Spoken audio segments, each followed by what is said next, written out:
The billionaire stood frozen in the rain, watching a maintenance worker walk away from a check she'd spent her entire career believing could solve anything. "You think your money makes you kind?"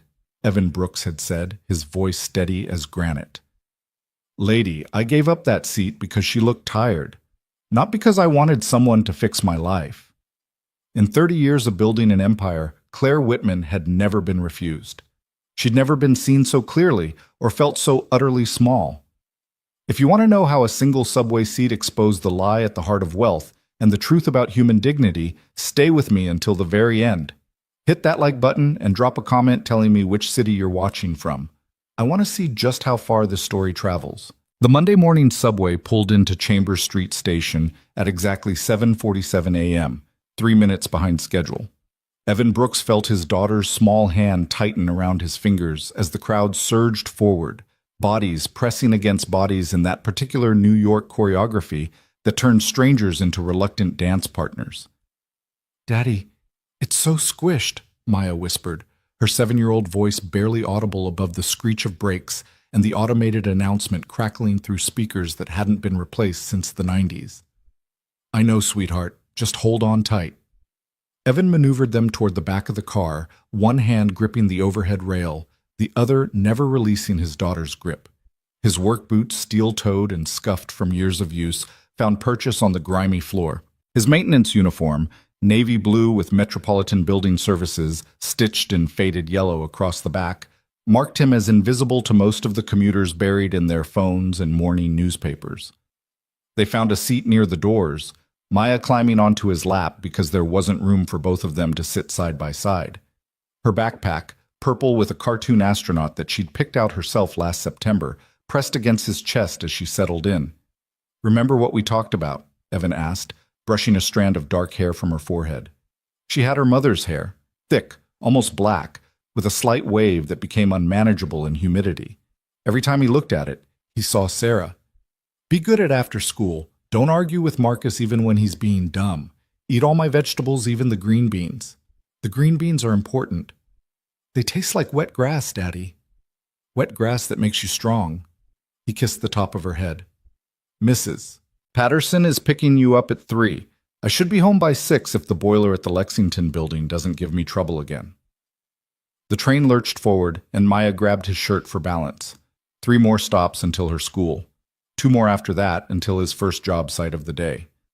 Evan had mapped out every minute of their mornings with military precision, a necessity born not from any love of order, but from the brutal mathematics of single parenthood.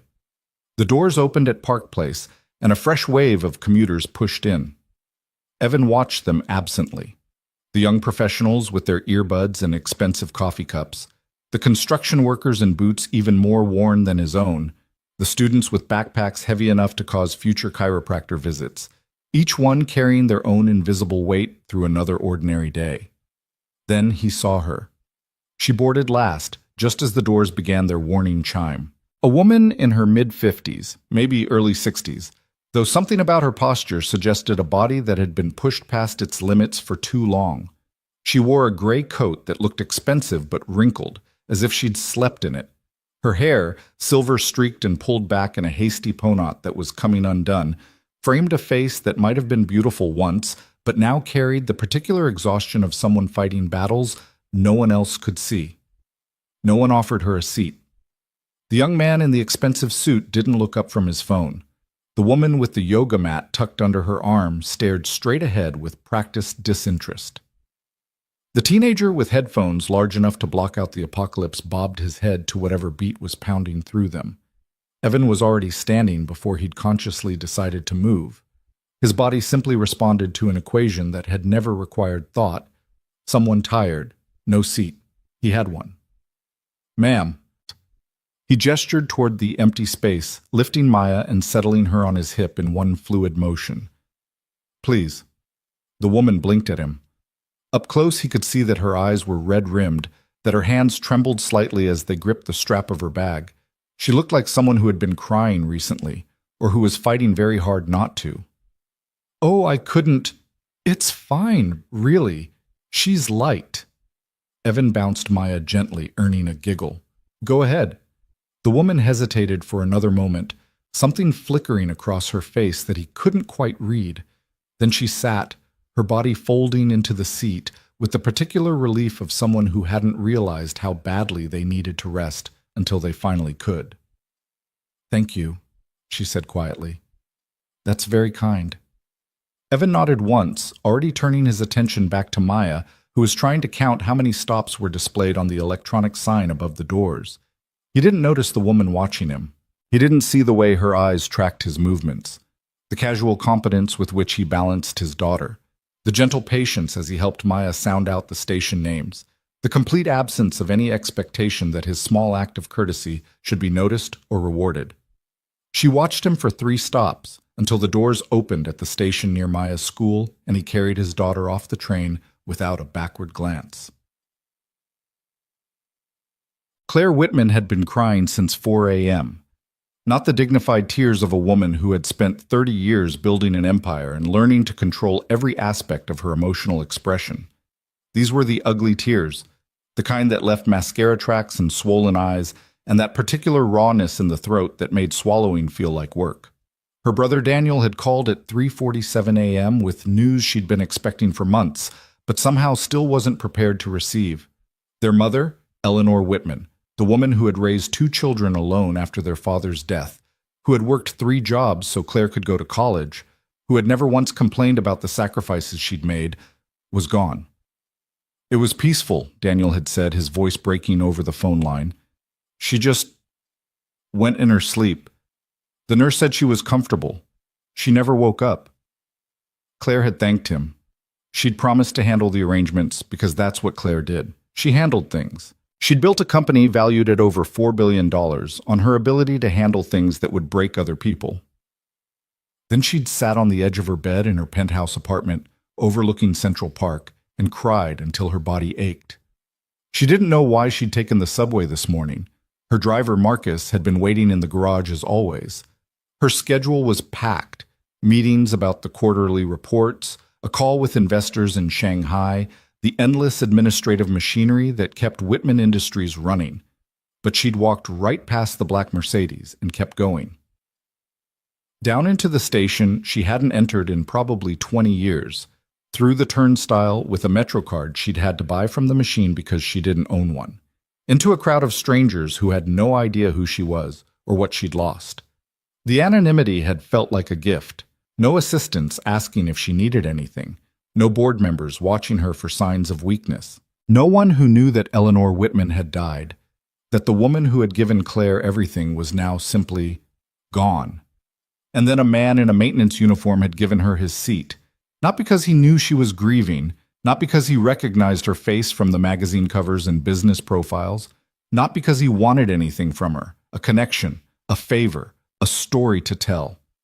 He'd stood up because she looked tired, because he had a seat and she didn't, because helping was simply what you did. Claire sat in that seat for the rest of her ride, watching the city blur past through windows clouded with years of grime. She thought about her mother, who had never ridden in a Mercedes, who had taken the subway to her nursing job 6 days a week for 23 years, who had taught Claire that success meant nothing if you forgot where you came from. She thought about how long it had been since anyone had treated her like a person instead of a position. When she finally reached her stop, Claire walked up the stairs into the gray morning light, feeling something she hadn't felt in years. Seen. 2 weeks later, Evan Brooks still wasn't thinking about the woman on the subway. He was thinking about the note Mrs. Patterson had sent home with Maya, written in the careful cursive of someone who had spent 4 decades working with children. "Dear Mr. Brooks, I wanted to let you know that Maya mentioned she's been having some trouble sleeping lately. She told me she's worried about the dark staying forever. I thought you should know so we can work together to help her feel safe." Evan read the note 3 times, standing in the hallway of their small apartment in Washington Heights, while Maya ate her after-school snack of apple slices and peanut butter at the kitchen table. The dark staying forever. His chest tightened. It had been 18 months since Sarah's accident. 18 months since the phone call from the hospital, the drive that felt like it lasted years, the moment when a doctor whose name he'd never be able to remember told him that his wife, his partner, the love of his life, was gone. Maya had been 5 then, old enough to understand that Mommy wasn't coming back. too young to process what that meant. For the first few months, she'd asked when Sarah would return from the hospital, as if death was just a longer version of the flu. Then she'd stopped asking. Then the nightmares had started. They'd gotten better, or at least Evan had thought they'd gotten better. Maya hadn't woken up screaming in almost 2 months. She'd started smiling more, laughing at the cartoons they watched together on Saturday mornings, making friends at school who didn't know she was the girl whose mom had died. But the dark staying forever. That was Sarah's phrase. Something she'd said once during the terrible weeks after her own mother's death, when the grief had felt bottomless. "I'm afraid the dark is going to stay forever," she'd whispered against Evan's chest. "That this feeling will never go away." He'd held her then and promised it wouldn't. He'd promised he would always be there to remind her of the light. How do you make that promise to a 7-year-old? How do you explain that the dark doesn't stay forever when you're still fumbling through it yourself? "Daddy?" Maya's voice drifted from the kitchen. "Can I have more apples?" "One more." He folded the note and slipped it into his pocket, forcing his face into an expression that wouldn't frighten her. "And then homework, okay? It's just spelling. I already know all the words. Even necessary? Necessary. She drew out each letter with the exaggerated confidence of someone who had definitely practiced. "Mrs. Patterson says I'm the best speller in the whole class." "That's because you're brilliant." Evan walked into the kitchen and dropped a kiss on the top of her head. "Just like your mom." Maya went quiet for a moment. She always did when he mentioned Sarah. Then she looked up at him with those eyes, Sarah's eyes, brown and warm and entirely too perceptive for someone her age. "Daddy, do you think Mommy can see us?" The question hit him like a physical blow. Evan knelt down so they were at eye level, taking her small hands in his calloused ones. "I think—" He paused, searching for words that were true without being religious, comforting without being false. Sarah had been the one who was good at this. She'd always known what to say. "I think that the people we love become part of us, and that part never goes away, even when they're not here anymore." "Like how I have her hair?" "Exactly like that. And her smile, and the way you scrunch up your nose when you're thinking really hard." He demonstrated, and Maya giggled. "All those things are Mom, living inside of you." "So she's not all the way gone?" "No, baby. She's not all the way gone." Maya seemed to consider this for a long moment. Then she nodded, apparently satisfied, and returned her attention to the apple slices. Evan stayed kneeling for a few seconds longer, watching her, feeling the weight of everything he couldn't fix pressing against his ribs. He would call Mrs. Patterson tomorrow, see about getting Maya in to see the school counselor. Maybe look into those sliding scale therapy options the hospital social worker had mentioned after Sarah's death. Money was tight. It was always tight. But Maya came first. Maya always came first. The rent was due in 8 days. The boiler at the Lexington building had finally given up entirely, which meant overtime but also meant he'd be getting home later every night this week. Maya's sneakers were getting too small, and winter was coming, and he hadn't started thinking about what to do about Christmas yet. But she was okay. She was eating her apples and working on her spelling words and asking questions about her mother, which the grief book said was healthy. She was okay, and that meant he was doing something right. Evan stood up and started pulling ingredients for dinner from the refrigerator. Pasta with jarred sauce and frozen vegetables. Not exactly gourmet, but nutritious and within budget. He'd learned to cook after Sarah died, the same way he'd learned to braid hair and pick out school clothes and navigate the particular social ecosystem of second-grade friendships. Necessity was an excellent teacher. "Hey, Daddy?" "Yeah, sweetheart?" "Marcus said his mom makes homemade meatballs with their pasta. Can we have homemade meatballs sometime?" Evan thought about his work schedule, his budget, the fact that he'd never made a meatball in his life. "Sure, baby. This weekend, okay? We'll figure it out together." "Promise?" "Promise." He added, "Look up meatball recipe" to the mental list that never seemed to get shorter, and started boiling water for the pasta. Across the city, in a corner office, on the 43rd floor of a glass tower that bore her name, Claire Whitman was staring at a photograph. It was an old picture, faded and slightly cracked from years of being carried in wallets and purses, and eventually stored in a box that Claire had unearthed from her mother's closet 3 days ago. The photograph showed a young woman, barely 20, with dark hair and a smile that hadn't yet learned to be guarded, holding a baby in a pink blanket. Eleanor Whitman had been beautiful once, not in the polished, maintenance-heavy way that wealth could buy, but in the way of someone who laughed easily and loved without reservation. The young woman in this photograph had no idea that her husband would die in a construction accident 6 years later. She didn't know she would spend the next 2 decades working double shifts to keep her children fed and clothed and educated. She couldn't imagine that her daughter would one day build an empire from nothing and forget how to be human somewhere along the way. Claire set the photograph down on her desk and turned to face the window. Manhattan sprawled below her, a canyon of glass and steel that she had conquered through sheer force of will. Whitman Industries owned pieces of everything she could see from this vantage point: the real estate development company that had built half the towers in Midtown, the tech subsidiary that powered apps used by millions, the investment fund that moved billions through markets on 3 continents. She was 62 years old, worth more money than she could spend in 10 lifetimes, and she had never felt more alone. The funeral had been 3 days ago, a small service, as Eleanor had requested. Just family and a few friends from the nursing home where she'd spent her final years. Daniel had delivered the eulogy because Claire hadn't trusted herself to speak without breaking down. She'd stood at the back of the chapel and watched her brother describe a woman Claire felt she barely knew anymore. When had she last visited her mother? Really visited, not just a quick stop between meetings with a bouquet of flowers and a check to cover whatever the insurance didn't. When had she last sat down and listened to Eleanor's stories about the old neighborhood, about the early years of her marriage, about all the small moments that had made up a life? Claire couldn't remember. That was the worst part. She couldn't remember the last time she'd been fully present with her own mother. Her phone buzzed. Jennifer, her assistant, with a reminder about the 3 p.m. meeting with the board, the quarterly numbers, the projections for next year, the endless machinery that kept demanding her attention even as she stood here grieving. She should take time off.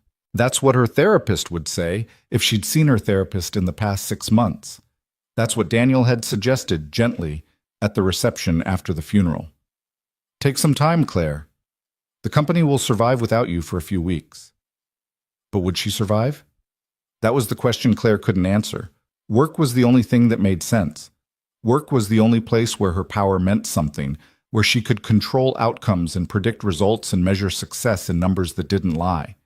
Without work, she was just a woman alone in a big apartment, sitting with grief that felt bottomless. Her mind drifted, as it had been doing all week, to the man on the subway. She didn't know his name. She didn't know anything about him except that he wore a maintenance uniform and carried a little girl with dark hair and had given up his seat for a stranger without a moment's hesitation. She'd thought about him more in the past 2 weeks than she'd thought about any single person in years. Not in a romantic way. She was long past the age where strangers on trains became objects of fantasy. But there was something about the simplicity of his gesture that she couldn't shake. He hadn't helped her because he wanted anything. He hadn't done it to be noticed or rewarded or praised. He'd done it because it was the right thing to do, and then he'd moved on with his life as if kindness was simply normal. When had kindness stopped being normal for Claire? She thought about the charitable foundation that bore her name, the donations she wrote off on her taxes, the galas she attended where everyone congratulated each other on their generosity while drinking champagne that cost more per bottle than most people paid for groceries in a month. Was that kindness? Or was it just another form of power, another way of controlling the narrative of who she was? The man on the subway had nothing. She'd seen his boots, worn thin. She'd noticed the patch on his uniform where something had been poorly mended. He'd held his daughter with the particular tenderness of a parent who was doing it all alone. And still, he'd given what little he had to a stranger who looked tired. Claire wanted to find him. The thought had been growing steadily since that morning, moving from idle curiosity to something more insistent. She wanted to find him and, what, thank him? That seemed insufficient. Pay him back? That seemed insulting. She wanted to understand. She wanted to know how someone with so little could give so freely, while she, who had everything, felt incapable of genuine generosity. Her phone buzzed again. Jennifer, more insistent this time. The board was waiting. Claire picked up the photograph of her mother and slid it into her desk drawer. Later. She would figure this out later. Right now, she had a company to run.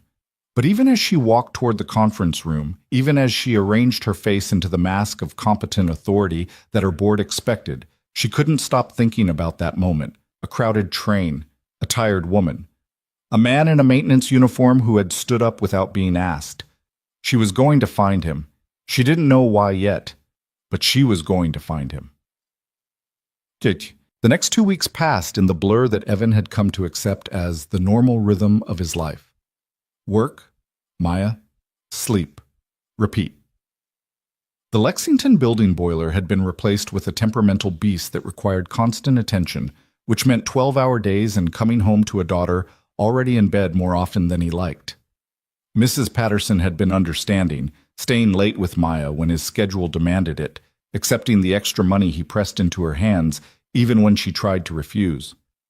"You're doing the best you can," she'd told him last Thursday, when he'd shown up at nearly 8 o'clock with apologies spilling from his mouth. "That little girl knows she's loved. The rest is just details." But details mattered. Details were what separated a childhood that worked from one that left scars. Evan knew this because he'd grown up poor too, with a father who worked himself to death and a mother who tried to fill the gaps but couldn't quite manage. He'd sworn when Maya was born that he would do better, that he would be present in ways his own father never could be. And now here he was, missing dinner 3 nights a week and hoping that love alone would be enough to bridge the distance. At least the overtime was helping with the bills.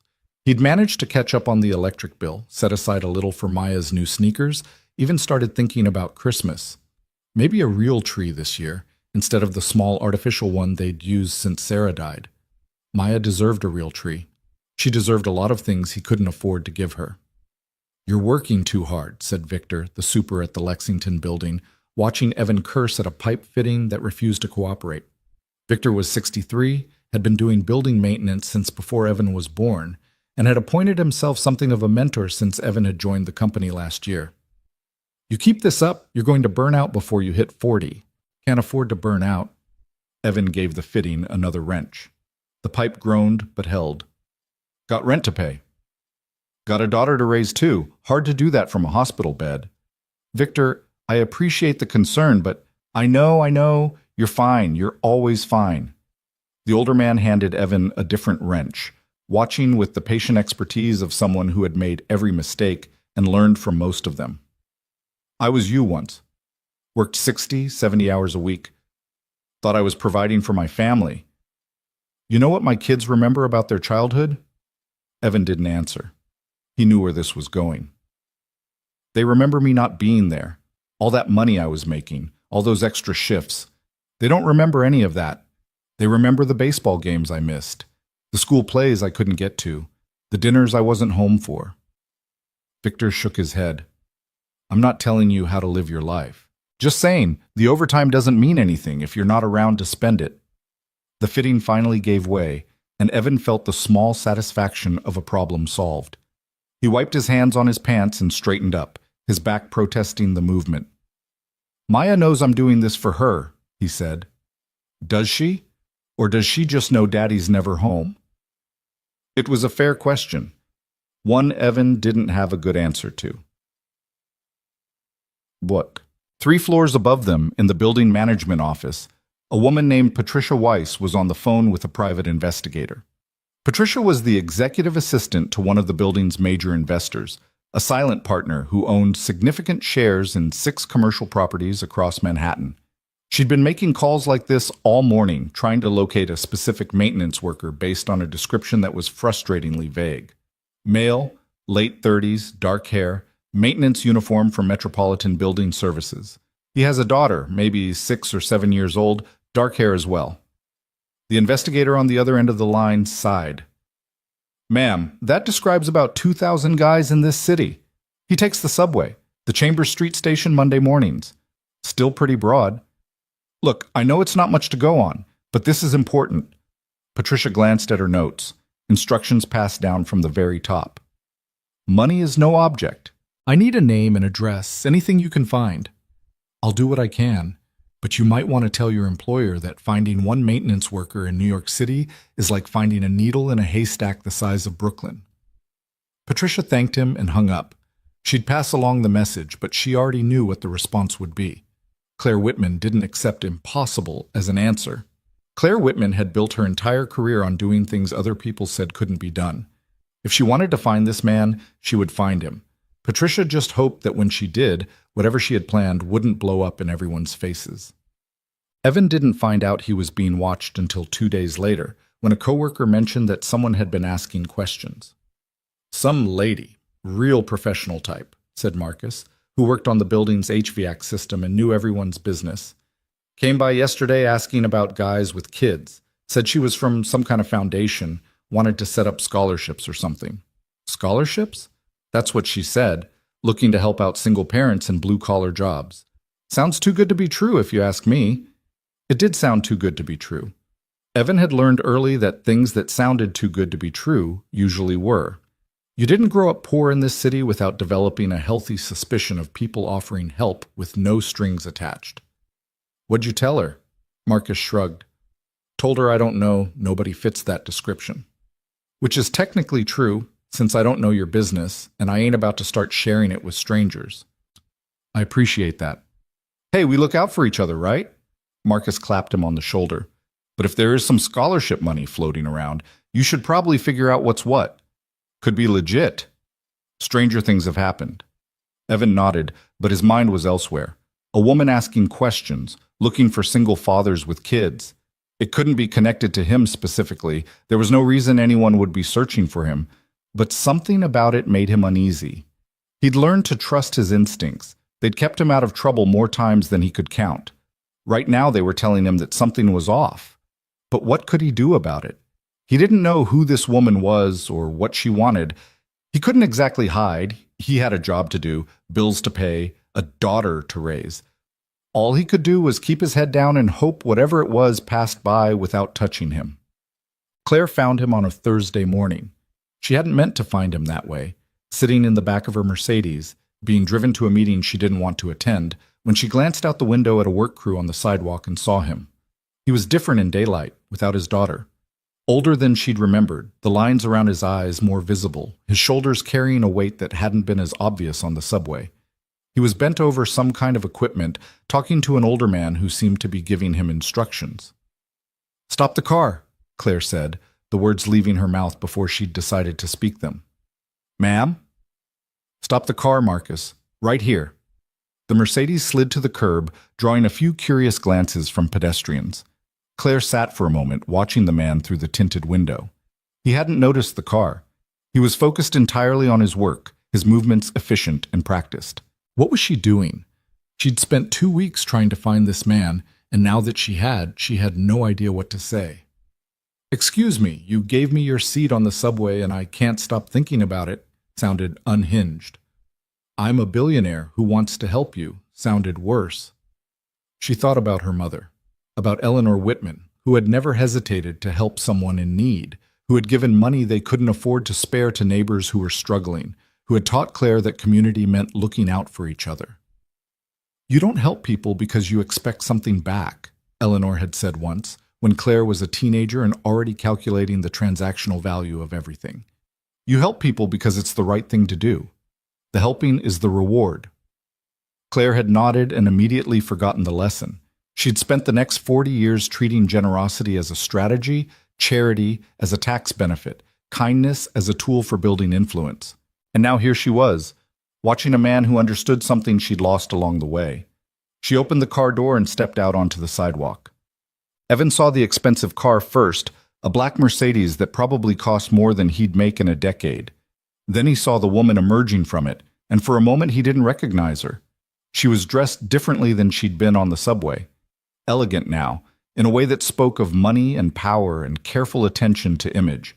But there was something familiar about her face, about the way she held herself. The subway. The tired woman he'd given his seat to. That was her. Evan stood up slowly, wiping his hands on his work pants. Beside him, Victor went quiet, watching with the particular attention of someone who sensed trouble brewing. The woman approached them. Up close, Evan could see that she was nervous, a slight tremor in her hands, a tightness around her eyes that suggested she wasn't entirely sure what she was doing here. "Excuse me," she said. "I'm sorry to interrupt your work, but you gave me your seat on the subway a few weeks ago." Evan nodded. "I remember. I'm Claire Whitman." She extended her hand and Evan shook it automatically, noting the softness of her palm, the perfect manicure. "I've been trying to find you." "Why?" The directness seemed to catch her off guard. She blinked, recalibrated. "Because I wanted to thank you. What you did, it meant more than you know." "It was just a seat." "No, it wasn't." Claire took a breath. "I was having the worst day of my life. My mother had just died and I don't know, lost. And you stood up for me without knowing any of that, without wanting anything in return." Evan didn't know what to say to that. He thought about his own mother, gone now almost 15 years, about the people who had helped him when Sarah died, expecting nothing back. "I'm sorry about your mother," he said finally. "Thank you." Claire's eyes were bright, and for a moment she looked very different from the powerful woman who had stepped out of that Mercedes. She looked human. "I wanted to ask you something. Your daughter, is she in school? Does she have everything she needs?" And there it was. The thing Evan had sensed was coming. The rich person trying to solve poverty with a checkbook, to make themselves feel better by throwing money at someone they pitied. "My daughter is fine," he said, his voice cooling slightly. I just thought if there was anything I could do. You don't know anything about my daughter." Claire stopped, hearing something in his tone that made her reconsider. "You're right. I don't. I'm sorry. I didn't mean to presume." They stood there for a moment, the silence awkward. Victor had taken a few steps back, giving them space, but staying close enough to intervene if needed. "Look," Evan said finally, "I appreciate you coming to say thank you. That was kind of you. But we're fine. Maya and I, we're doing okay." "Maya, that's a beautiful name." "It was her mother's choice, before she died." "Oh." Claire's expression shifted, something like recognition passing across her features. "I'm sorry, I didn't know." "How would you?" It wasn't said cruelly, just factually. "I don't need charity, Ms. Whitman. What I did on that train, I didn't do it because I wanted something. I did it because that's what you do when someone needs help. That's it." Claire nodded slowly. "I understand. I didn't mean to insult you."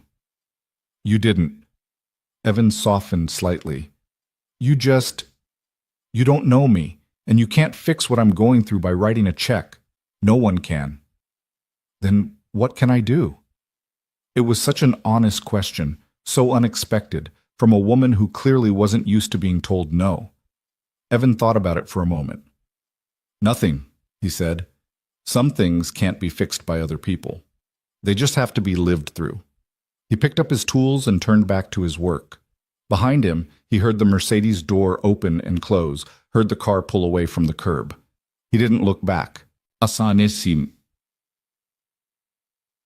Claire sat in the back of the car, watching the city slide past her window, feeling like she'd just failed a test she hadn't known she was taking. He'd refused her help.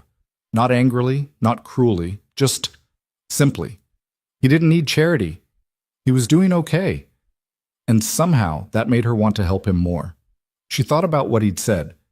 Some things can't be fixed by other people. They just have to be lived through. It was true, wasn't it? When her mother died, no amount of money or influence could have fixed that grief. She'd had to live through it, was still living through it, day by difficult day. But that wasn't what she'd been offering. She hadn't really been offering help at all. She'd been offering, what? A transaction? A way to make herself feel better about having everything while he had so little? "You think your money makes you kind?" The words he hadn't said, but that hung in the air between them anyway. She'd spent 30 years building a company, accumulating wealth, wielding power. And somewhere along the way, she'd started to believe that her success made her inherently better than people who hadn't achieved the same, that her money gave her the right, no, the responsibility, to fix people who were struggling. But he wasn't asking to be fixed. He was asking to be left alone, to raise his daughter in peace, to live his life without being turned into someone else's charity project. And she'd barged in anyway, because that's what Claire Whitman did. She saw problems and solved them. She didn't ask if people wanted to be solved.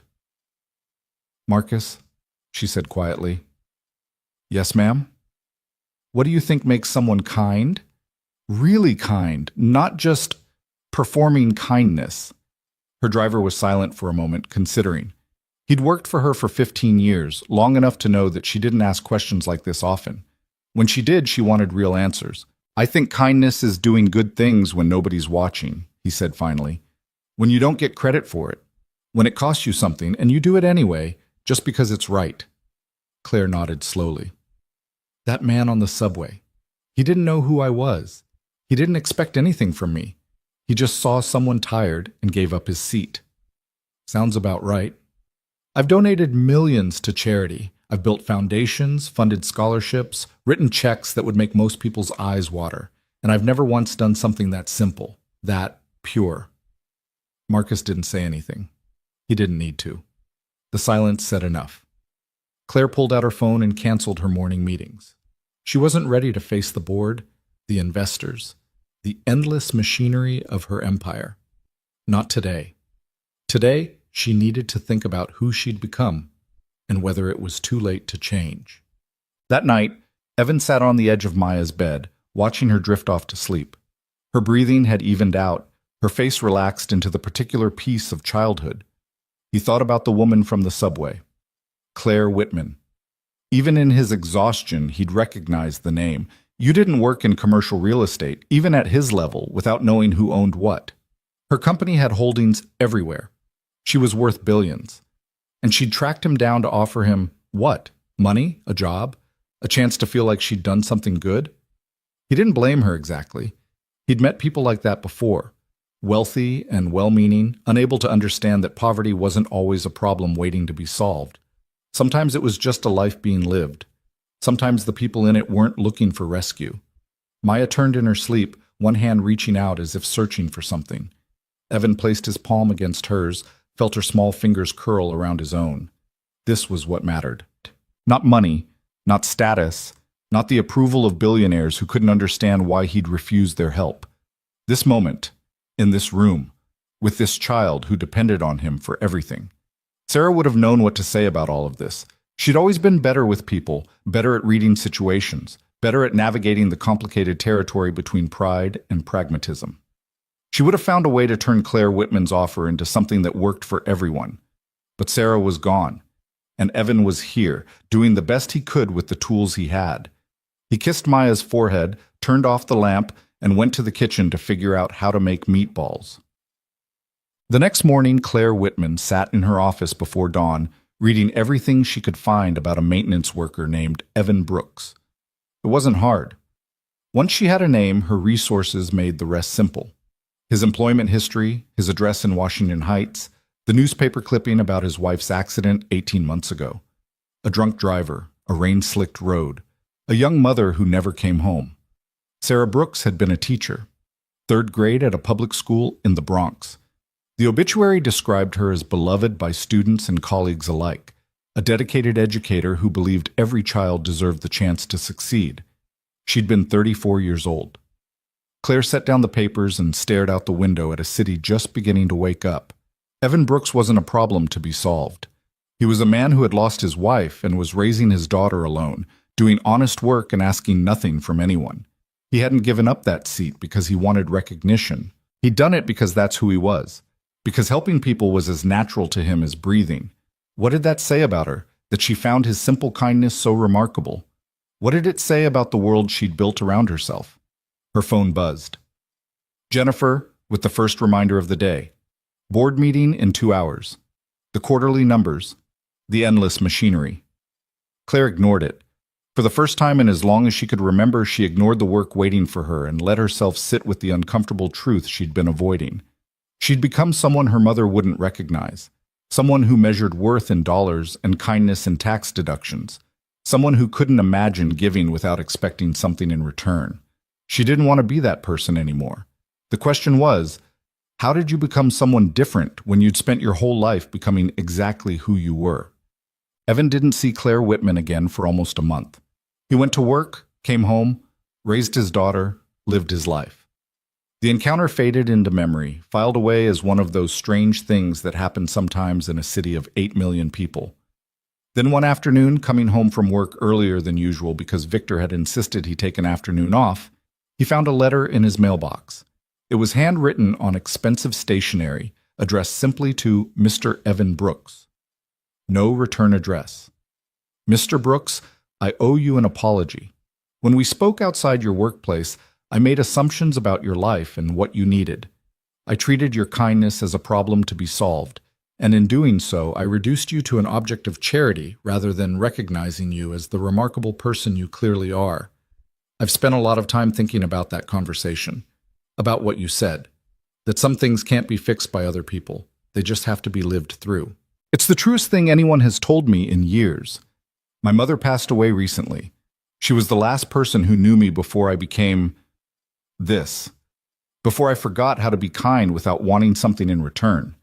I'm not writing to ask for anything. I'm not offering money or help or solutions. I just wanted to say thank you, not just for the seat on the subway, but for reminding me that kindness doesn't need a reason, that it doesn't need to be earned or calculated or transactional. You gave me your seat because I looked tired, because it was the right thing to do.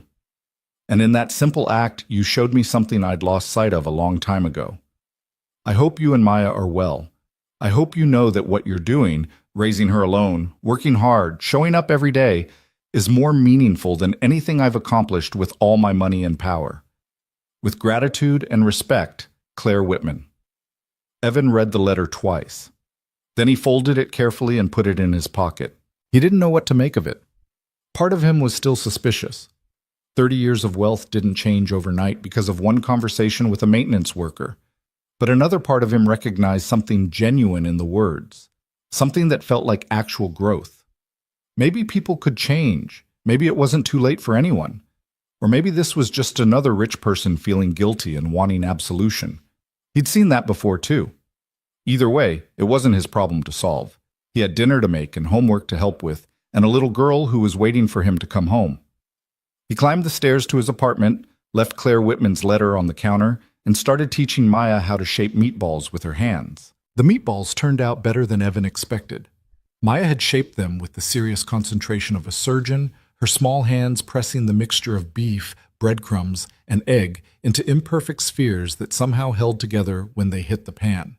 She'd eaten 3 of them at dinner, declaring them almost as good as Marcus's mom's, which Evan understood to be high praise. That night, after she'd fallen asleep with tomato sauce still faintly visible at the corner of her mouth, he sat at the kitchen table and read Claire Whitman's letter one more time. He didn't know why he kept coming back to it. The words hadn't changed, wouldn't change no matter how many times he studied them.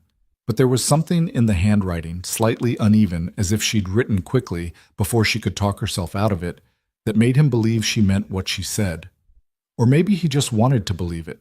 Maybe after 18 months of doing everything alone, he needed to believe that people could still surprise each other with genuine kindness. He folded the letter and put it in the drawer with Sarah's things.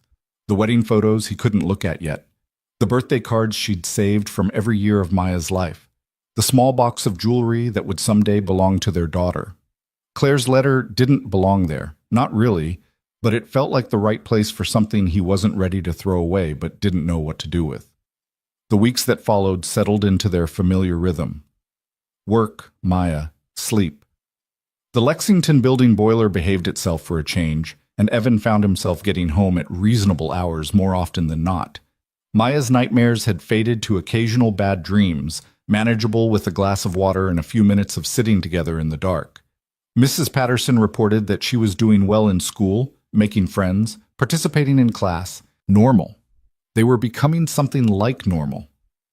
Then, on a Tuesday morning in late October, Evan's phone rang while he was in the middle of fixing a stuck window on the 14th floor. The caller ID showed an unfamiliar number. He almost let it go to voicemail, but something made him answer. Mr. Brooks? This is Patricia Weiss from the Whitman Foundation. I'm calling on behalf of Claire Whitman. Evan's jaw tightened. He moved away from the window, lowering his voice. I thought we were done with this. I understand your hesitation, Mr. Brooks. Ms. Whitman asked me to make very clear that this isn't charity. She's starting a new initiative, a community program focused on workforce development and family support services. She's looking for someone to help her understand what families actually need, rather than what wealthy donors assume they need. And she thinks I'm that someone. She thinks you might be willing to have a conversation. Nothing more. No obligations, no strings attached, just a conversation about whether this is something you'd be interested in being part of. Evan was quiet for a long moment.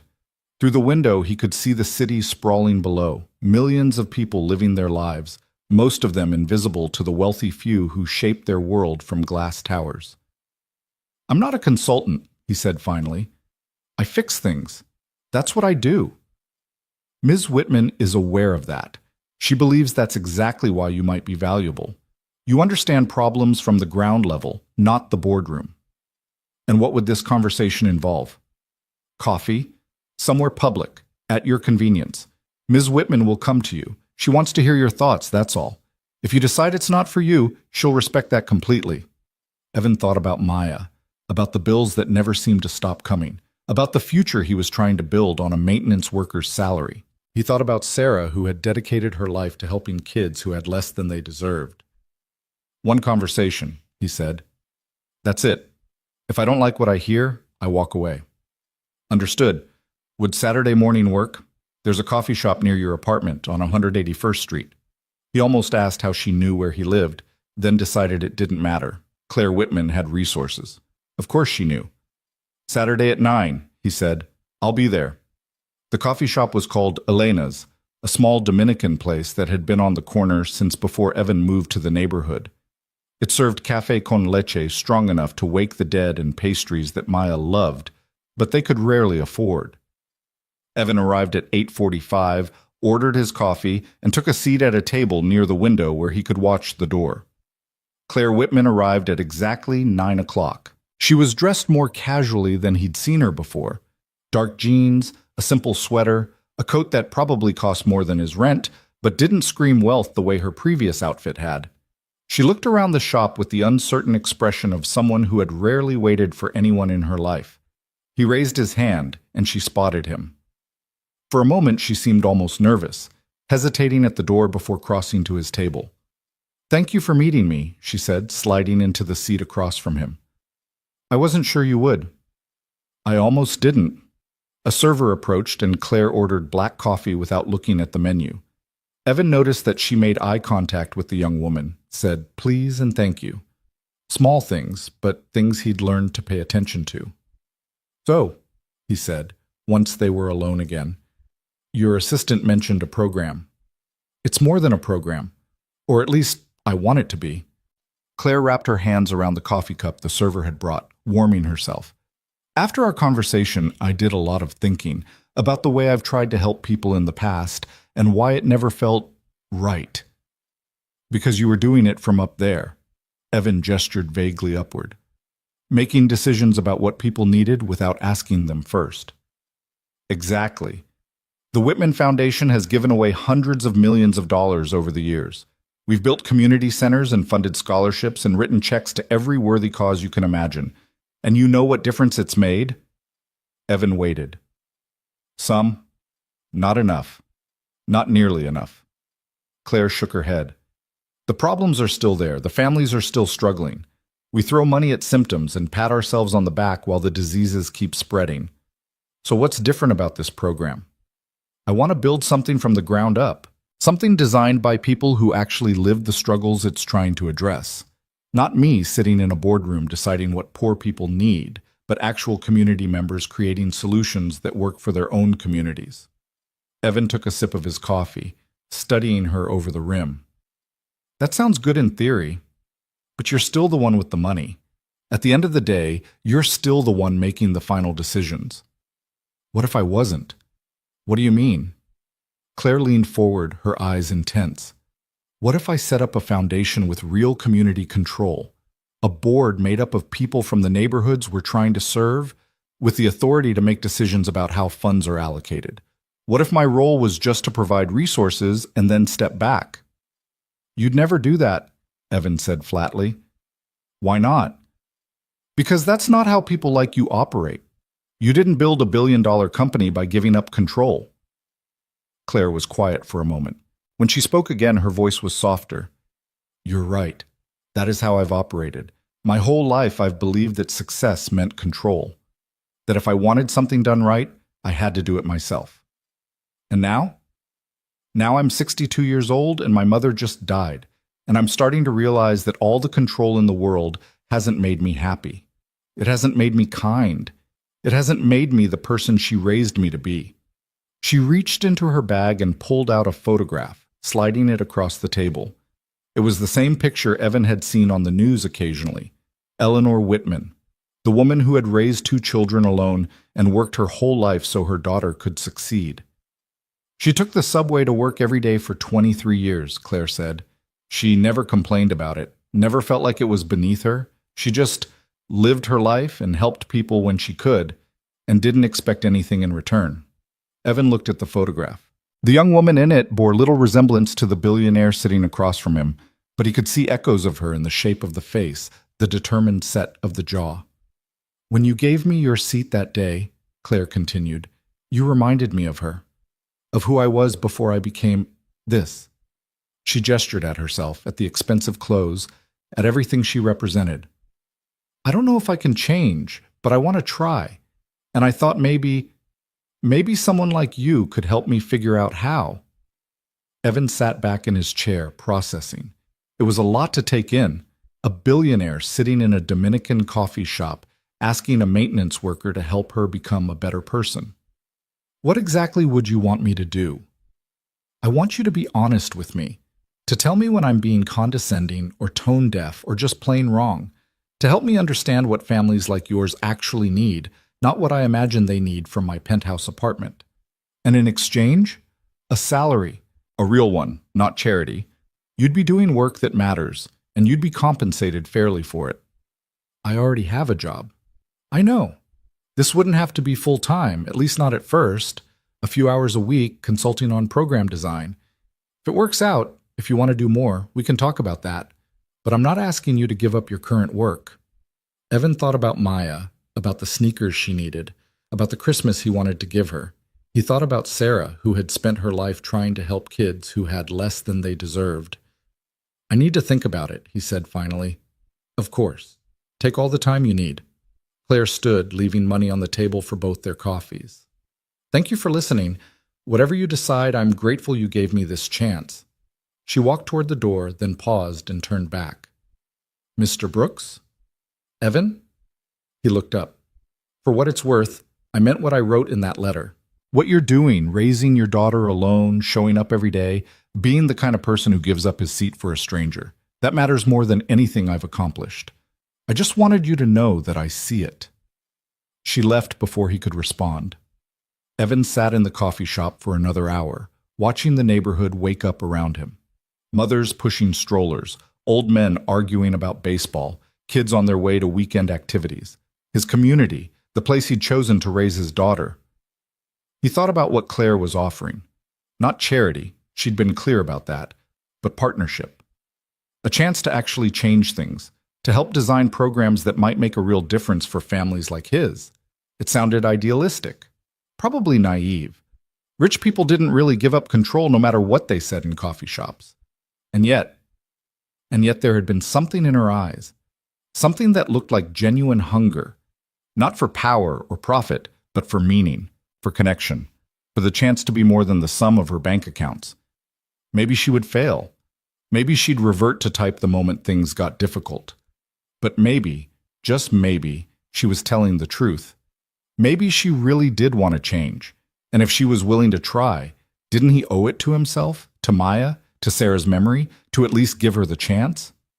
He left Elena's and walked home through streets he'd known for years, thinking about the future and what it might look like if he was brave enough to reach for it. That night, after Maya was asleep, Evan called the number Patricia Weiss had given him. Tell Ms. Whitman I'll do it, he said. But I have conditions. Of course. What are they? First, I want everything in writing. Salary, responsibilities. What happens if we disagree about direction? I'm not walking into something vague and hoping for the best. Understood. Second, I'm not your spokesperson. I'm not going to stand up at galas and talk about how the billionaire saved the poor maintenance worker. If that's what this is about, we're done before we start. That's not what this is about. Third, and this is the most important one, Maya comes first, always. If my work for the foundation ever conflicts with being there for my daughter, I walk. No questions, no guilt trips, no trying to convince me otherwise. Mr. Brooks, I can assure you that Ms. Whitman would expect nothing less. In fact, I suspect that's part of why she wanted you for this in the first place. Evan was quiet for a moment. One more thing. Yes? Tell her I'm still not convinced this will work. Tell her I think there's about a 50% chance she'll get frustrated with actually listening to people instead of telling them what to do, and this whole thing will fall apart within 6 months. Patricia laughed softly. I'll tell her. Anything else? Yeah. Tell her I hope I'm wrong. The first meeting was held 2 weeks later in a community center in Washington Heights that Claire had rented for the occasion. Evan had expected a large group, foundation executives, community organizers, the usual suspects who showed up at things like this.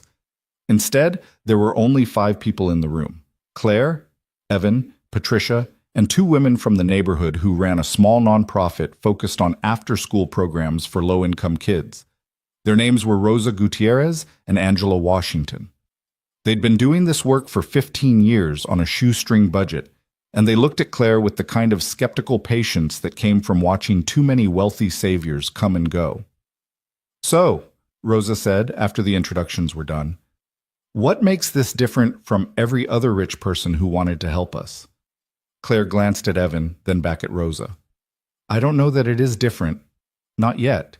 That's kind of the point of this meeting, to figure out if we can build something that actually works, or if I'm just another wealthy person wasting everyone's time. Angela raised an eyebrow. That's surprisingly honest. Evan suggested I try honesty. He seems to think it works better than pretending I have all the answers. Rosa looked at Evan with new interest. You're the maintenance guy, the one who gave her the seat. That's me. And you think this is worth our time? Because I've been to a lot of meetings like this, and they usually end with nothing changing. Evan considered the question carefully. I think she's serious about wanting to learn. Whether that turns into actual change, he shrugged. That depends on whether she can let go of control, and whether we're willing to push her when she doesn't. Claire absorbed the assessment without visible offense. I should also mention that Evan has full authority to call me out when I'm being condescending or making assumptions, which he's already done several times in the 2 weeks we've been working together. Several times? Patricia murmured. She wanted to start with a gala, Evan explained. I told her that if we announced this program at a fancy party where poor people served hors d'oeuvres to rich donors, we'd be dead on arrival. What did she say? She said I was probably right, canceled the gala, and asked what I thought we should do instead. Rosa and Angela exchanged a look. Something shifted in the room, a slight relaxation of the tension that had been present since they walked in. Okay, Angela said. I'm interested. What exactly are you proposing? For the next 3 hours, they talked, not about programs or budgets or organizational structures, but about needs. What families in the neighborhood actually struggled with. What services already existed and why they weren't enough. What gaps no one was addressing because they didn't fit neatly into foundation grant categories. Claire listened more than she talked. When she did speak, it was usually to ask clarifying questions, to probe deeper into something Rosa or Angela had mentioned. Evan watched her carefully, waiting for the moment when the old habits would reassert themselves, when she'd start making pronouncements about what needed to be done. It didn't happen, or at least not the way he'd expected. At one point, Angela mentioned the difficulty of getting kids to after-school programs when their parents worked multiple jobs and couldn't pick them up. What about transportation? Claire asked. Could we provide shuttles? That's been tried, Rosa said. The logistics are a nightmare. Different schools let out at different times. Kids live all over the neighborhood. But what if we brought the programs to them instead? Set up satellite locations in apartment buildings, churches, community spaces, wherever kids already are after school. Angela started to dismiss the idea, then stopped. Actually, that's not terrible. We've talked about something like that before, but we never had the resources to make it work. What would you need? Staff, mainly. People who already have relationships in those buildings, who the families trust. You can't just parachute in strangers and expect parents to hand over their kids. Claire nodded slowly, and Evan could see her processing the information, fitting it into some larger picture she was building in her mind. But she didn't announce a solution. She just kept asking questions. By the time they finished, Rosa and Angela had agreed to participate in a pilot program. Small scale, focused on 3 buildings in the neighborhood, staffed by people they would help recruit from the community. Claire would provide funding and administrative support, but the operational decisions would be made by a committee that included Rosa, Angela, and other community members. "This might actually work," Angela said, as they were gathering their things to leave. "I can't believe I'm saying that, but this might actually work." "Don't get too excited yet," Evan said. "The hard part comes when things go wrong and everyone wants to start pointing fingers." Claire caught his eye. "Is that another one of your honesty moments?" "Just keeping expectations realistic." "I appreciate that." She smiled, and for a moment she looked almost young. "I appreciate all of it, even the parts that make me uncomfortable." The pilot program launched 6 weeks later, on a cold December morning that made Evan's bones ache. He stood in the lobby of one of the participating buildings, a 20-story tower on 175th Street, where half the residents were below the poverty line, watching as children filtered in from school, greeted by staff members who knew their names and their families. Maya was with him. She'd asked to come, curious about what Daddy was doing when he wasn't fixing broken things, and Claire had suggested she might enjoy seeing the program in action.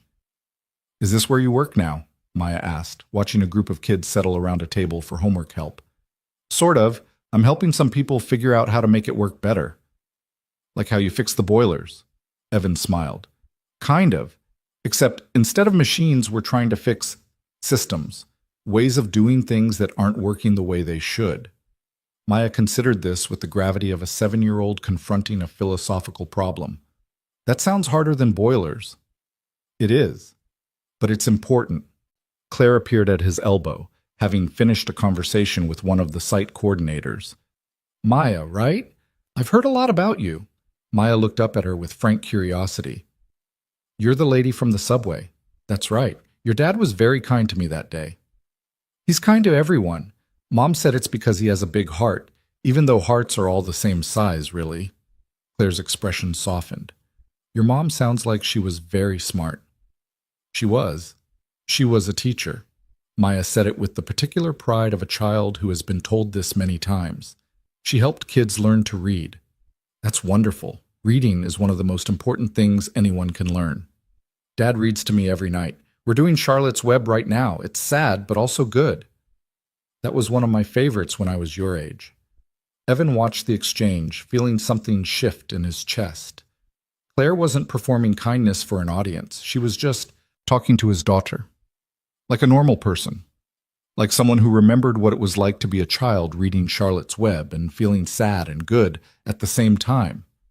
Maybe she really was changing. Maybe people could.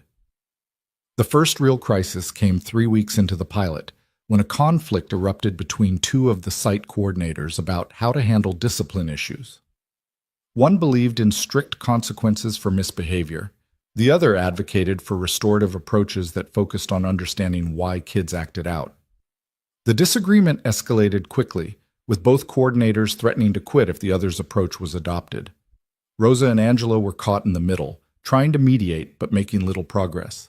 Claire's instinct, Evan knew, would be to step in and make a decision. To resolve the conflict through executive authority, the way she'd resolved thousands of business disputes over the years. Instead, she called Evan. "What do I do?" she asked, her voice tight with frustration. "They're both good at their jobs. We can't afford to lose either of them. But they can't work together if they fundamentally disagree about approach." "What do you want to do?" "I want to tell them both to grow up and figure it out. But I'm guessing that's not the right answer." "Probably not." "So what is?" Evan thought about it for a moment. "You remember what you said at that first meeting about wanting to build something designed by the community, not dictated from above?" "Yes. This is what that looks like in practice. It's messy. People disagree. There's no clean solution that makes everyone happy. That doesn't help me figure out what to do. Maybe that's the point. Maybe your job isn't to figure out what to do. Maybe it's to create a space where the people involved can figure it out themselves. Claire was quiet for a long moment. You're saying I should bring them together and facilitate a conversation instead of making a decision. I'm saying you should try. And if it doesn't work, you should try something else. But jumping in to fix it yourself, that's the old pattern. That's what you're trying to change. More silence. Then, this is really hard. Yeah, it is. I don't like it. I know. But you think it's the right approach. I think it's worth trying, and I think if you make the decision for them, you'll solve this problem, but create a bigger one. You'll teach everyone that when things get tough, they should just wait for the rich lady to tell them what to do. Claire laughed, a short, surprised sound. No one talks to me like this, you know. Employees, board members, even my brother, they all tiptoe around what they really think. Is that why you wanted me for this job? Partly. Also because you genuinely seem to give a damn about whether this works. Most people I work with are motivated by money or power or fear. You're motivated by, I don't know, something else. Maya, Evan said simply. I'm motivated by Maya, by the world she's going to grow up in, by whether that world is going to be a place where someone like her has a real chance. That's a good motivation. It's the only one that matters. The meeting with the two coordinators was not easy. There were raised voices and accusations and a moment when one of them actually walked toward the door. But Claire sat with it. She asked questions. She acknowledged both perspectives. She refused to take sides or impose a solution. Slowly, painfully, the coordinators began to hear each other. Not agree, that would take longer if it happened at all, but hear. By the end of the 3-hour session, they'd agreed to a compromise. A tiered approach that started with restorative practices and escalated to consequences only when those didn't work. It wasn't perfect, but it was something they'd built together, rather than something imposed from above. That was exhausting, Claire said afterward, slumped in a chair in the empty community center. I felt useless the whole time, like I was just sitting there while they fought. That's because you were doing something new, Evan said. You were holding space instead of taking charge. It's harder than it looks. Holding space. She repeated the phrase like she was tasting it. Is that what it's called? It's what Sarah used to call it. When she talked about her classroom, she said, good teachers don't just teach, they create conditions where learning can happen. Then they step back and let the kids figure things out for themselves. Claire looked at him with something like wonder. She really was special, wasn't she? Your wife. She was. You miss her. It wasn't a question, but Evan answered anyway. Every day? But it's different now. Less like drowning, more like carrying something heavy. You get used to the weight. Does it ever get lighter? Sometimes, when Maya laughs at something or does something that reminds me of her. When I see that Sarah's still here, in our daughter, even though she's gone. Claire nodded slowly. My mother used to say that love doesn't end when someone dies. It just changes form, becomes something you carry instead of something you share. That sounds about right. They sat in silence for a while. Two people who had come from very different worlds and found themselves, improbably, in the same place.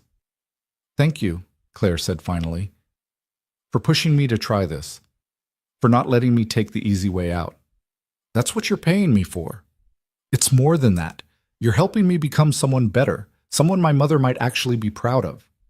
Evan didn't know how to respond to that, so he just nodded and started gathering his things. Outside the window, the city was settling into its evening rhythm, lights coming on in apartment windows, people heading home from work, the endless dance of a place that never truly slept. Same time next week? Claire asked. Same time next week. And you should probably expect more crises. That's how these things work. I'm starting to realize that. Welcome to community work. It's nothing like running a corporation. No, Claire said, and there was something almost like relief in her voice. It's not. And I think that might be exactly what I needed. Christmas came and went. Evan managed to get Maya a real tree, small, slightly lopsided, but real, and she decorated it with the concentrated intensity of an artist working on her masterpiece. He found money for new sneakers and a few toys she'd been wanting, plus a book about space that she read 3 times in the first week. On Christmas morning, after the presents were opened and the cinnamon rolls were eaten, Maya asked him a question that stopped him cold. "Daddy, is the lady from the subway your friend now?" Evan paused in the middle of cleaning up wrapping paper.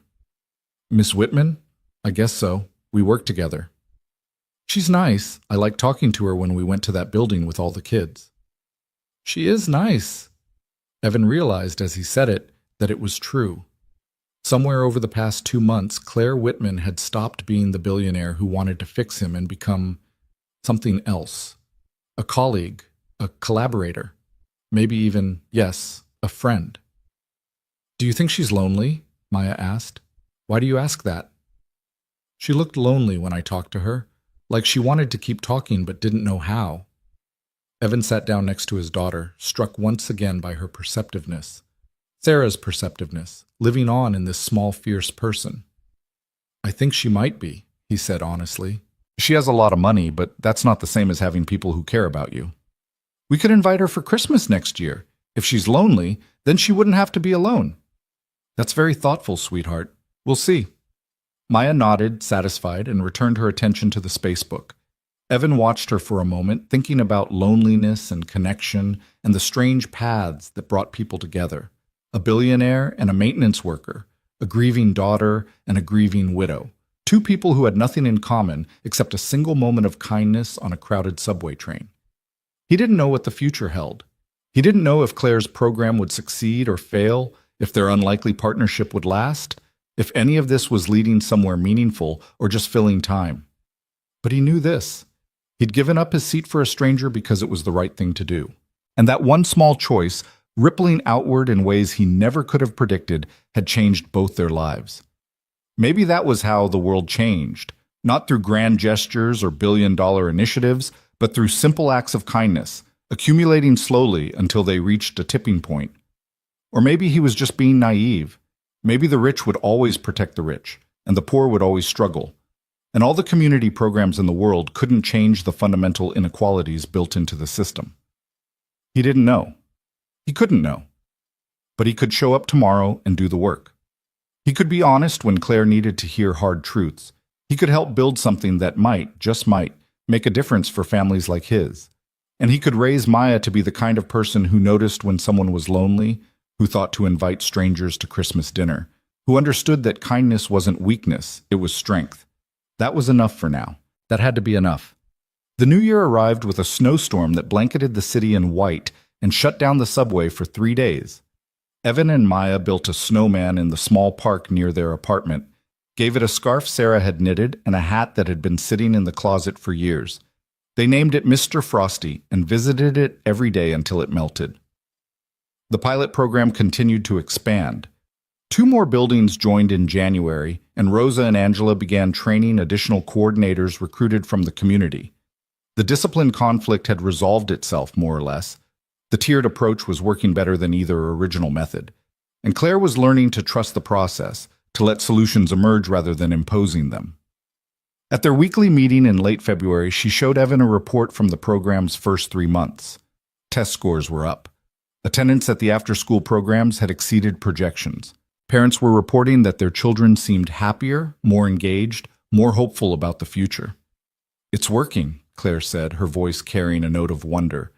"I keep waiting for something to go wrong, but it's actually working." "Early days," Evan cautioned. 3 months doesn't prove anything. But it suggests something. It suggests that this approach, building from the ground up, letting the community lead, might actually be effective. It suggests that. We'll need years of data before we can say more than that. Claire smiled. "You're still keeping my expectations realistic." "Someone has to." "I appreciate it, even when it's annoying." Evan leaned back in his chair, studying her. She looked different than she had 6 months ago. Less polished somehow, but also more real. The expensive clothes had been replaced by simpler things. The perfect hair had relaxed into something more natural. She looked like someone who had been doing work that mattered, rather than someone performing success for an audience. "Can I ask you something?" he said. "Of course." "What does your board think about all this? The billion-dollar corporation you're still running? How do they feel about their CEO spending so much time on a community program in Washington Heights? Claire's expression flickered, a brief shadow crossing her face. They think I've lost my mind, or that I'm having some kind of late-life crisis. A few of them have suggested politely that I might want to focus more on shareholder value and less on social experiments. And I've told them, politely, that I built this company from nothing and I'll run it however I see fit. That's going to cause problems.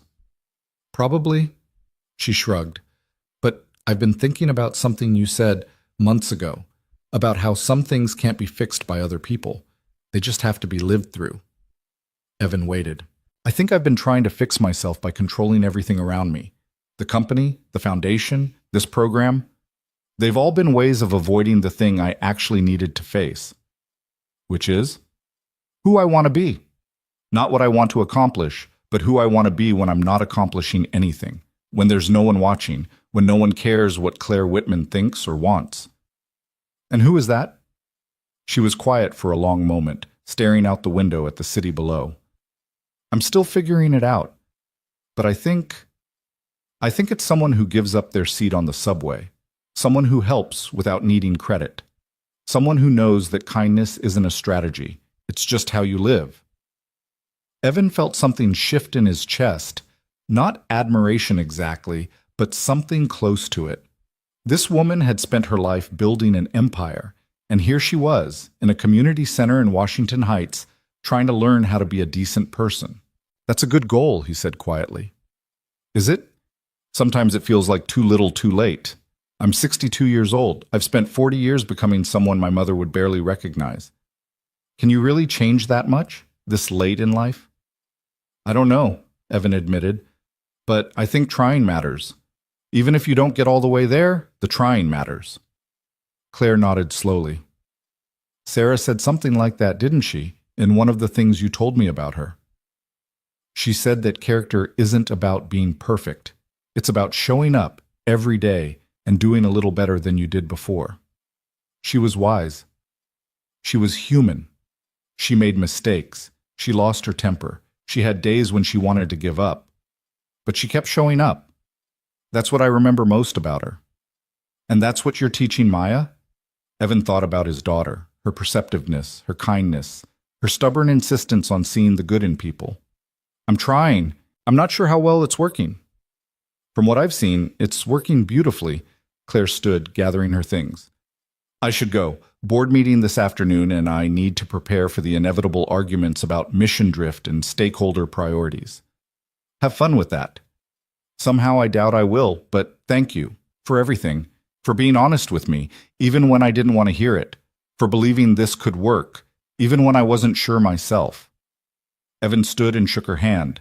It had become their ritual, a formal gesture that acknowledged the professional nature of their relationship while leaving room for the friendship that had grown alongside it.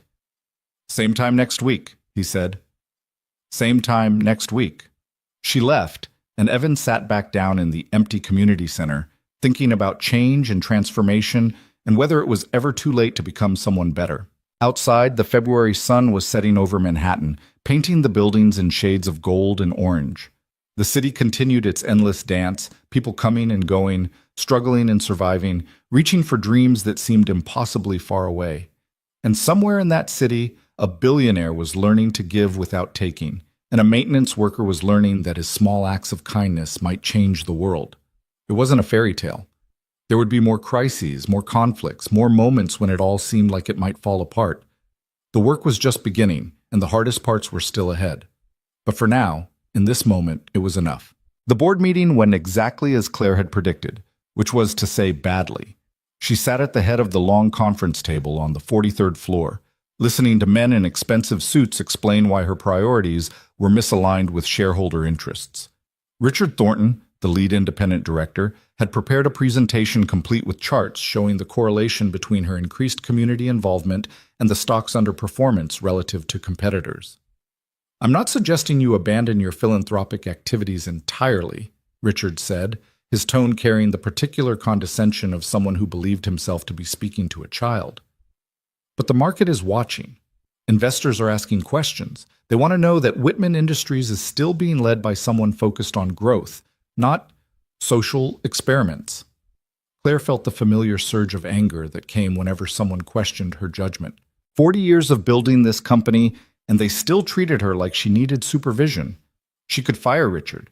She could fire all of them. She had the voting shares to do whatever she wanted. But then she thought about Evan, about the conversations they'd had over the past 6 months, about holding space instead of taking charge, about letting solutions emerge rather than imposing them. Richard, she said, keeping her voice calm, I appreciate your concerns, and you're right that the stock has underperformed this quarter, but I'd like to point out that we've also seen unprecedented engagement scores from our employees, lower turnover than any time in the past decade, and positive media coverage that money can't buy. Those are soft metrics, another board member interjected. They don't translate to earnings per share. Not directly, not immediately, but they translate to a company that people want to work for and buy from. That's the foundation of long-term value creation. The arguments continued for another hour. Claire made her case, listened to theirs, and ultimately arrived at a compromise that satisfied no one completely but avoided the open warfare that had seemed inevitable at the meeting's start. She agreed to spend 2 additional days per week on corporate matters. They agreed to stop questioning her community work in public forums. It wasn't a victory, but it wasn't a defeat either. After the board members filed out, Claire sat alone in the conference room, staring at Richard's chart still displayed on the screen. The graphs showed declining stock prices and market share erosion and all the metrics that were supposed to define success.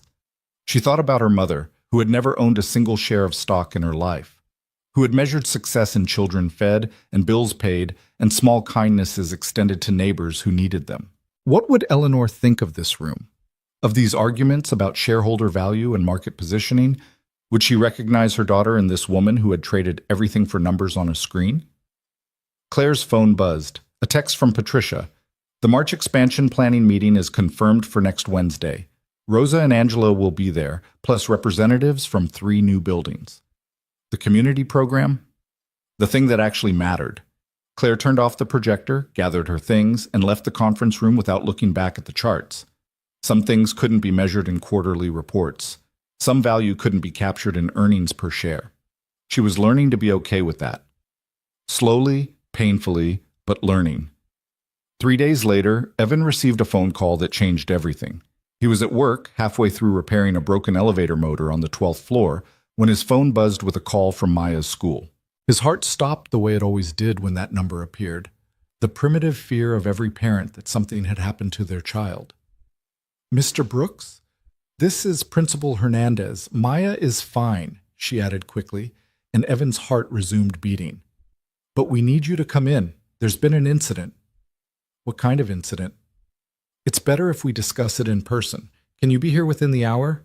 Evan looked at the motor, half disassembled, tools scattered across the floor. Victor would cover for him. Victor always covered for him. I'll be there in 20 minutes. He made it in 15, walking through the school's front doors with his work uniform still on and grease still under his fingernails. The secretary directed him to the principal's office, where Principal Hernandez was waiting with Maya and another woman Evan didn't recognize. Maya was sitting in one of the chairs, her face blotchy from crying. When she saw Evan, she launched herself across the room and into his arms. Daddy, I didn't do anything wrong. I promise I didn't do anything wrong. Hey. He knelt down, taking her face in his hands. It's okay. Whatever happened, we'll figure it out. Just breathe. Principal Hernandez gestured for him to sit. The other woman introduced herself as Dr. Patterson from Child Protective Services, and Evan felt the floor drop out from under him. Mr. Brooks, the principal began, we received a report this morning from an anonymous source alleging that Maya is being neglected, that you're leaving her alone for extended periods while you work multiple jobs. That's not true. Evan's voice came out harder than he intended. She's never alone. Mrs. Patterson, our neighbor, watches her after school until I get home. She's supervised every minute. We're required to investigate all reports, Dr. Patterson said, her tone carefully neutral. This is standard procedure. No one is accusing you of anything. Then why is my daughter crying in the principal's office? Why was she pulled out of class to answer questions about her home life? The interview was brief and conducted with sensitivity. We just needed to verify basic information about her daily routine. Evan looked at Maya, who was pressed against his side, her small body trembling. Whatever the interview had been, it hadn't felt brief or sensitive to her. "Who filed the report?" he asked. "It was anonymous. We're not able to disclose." "Someone called Child Protective Services on me, on my family.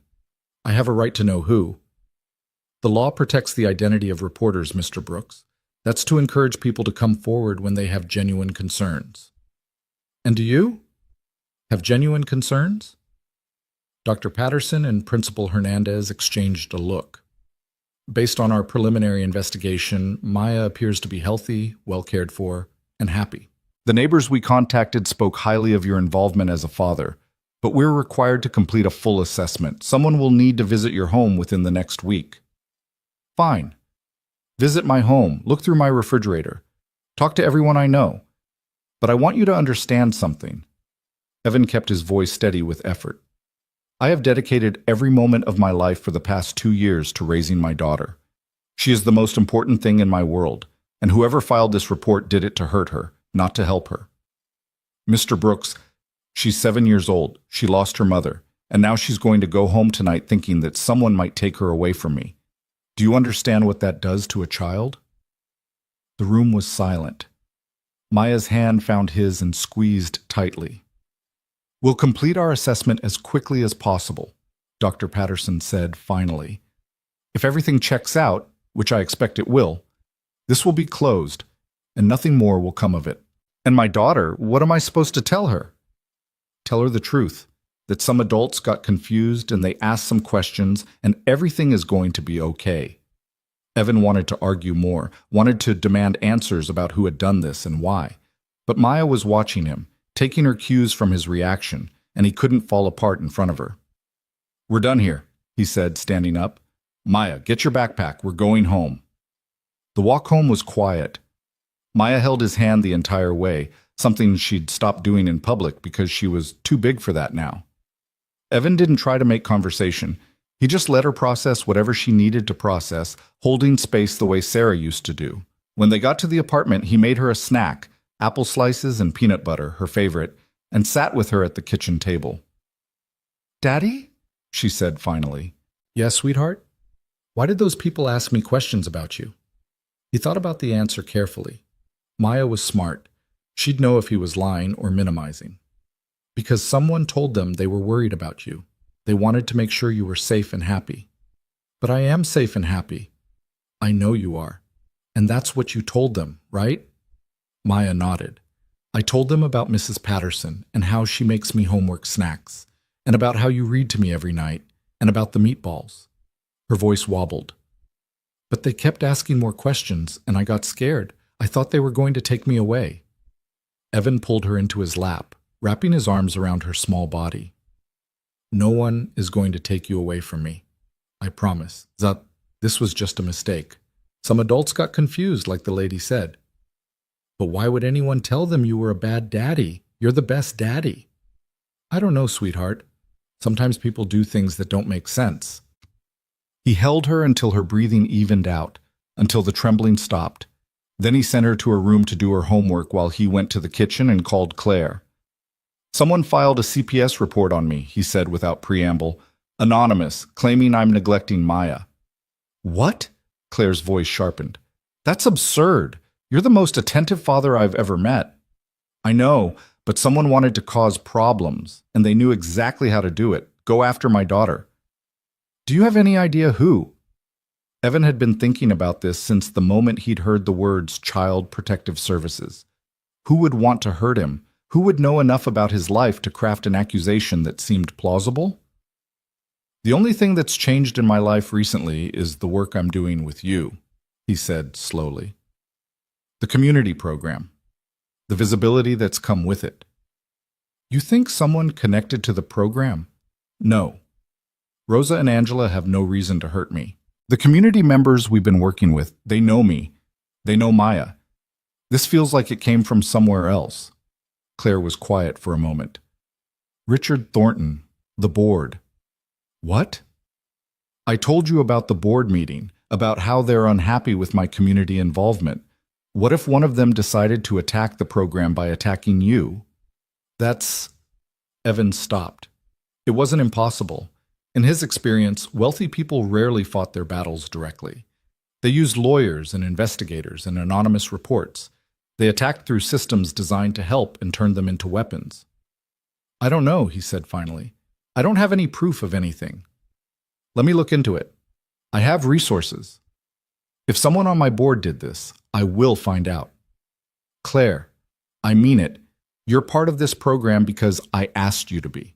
If that involvement has put your family at risk, I need to know, and I need to fix it. Evan thought about what she was offering. He'd spent his whole life solving problems on his own, not trusting anyone else to have his back. But this was different. This was bigger than him. Okay, he said. Look into it, but be careful. If you're right about the board, they're not going to appreciate you investigating them. They're going to appreciate it even less when I fire them. Don't do anything you can't undo. Not until we know for sure. Always keeping my expectations realistic. Someone has to. He hung up and sat at the kitchen table, staring at the phone in his hands. Outside, the city continued its endless noise, traffic, construction, the sounds of 8 million people living their lives. Inside, his daughter was doing her homework, trying to pretend that her world hadn't just been shaken. This was supposed to be a good thing. Working with Claire, building something that helped families like his, it was supposed to make their lives better, not put them in danger. But nothing was ever simple. Nothing was ever safe. The world had a way of punishing you for hoping too much.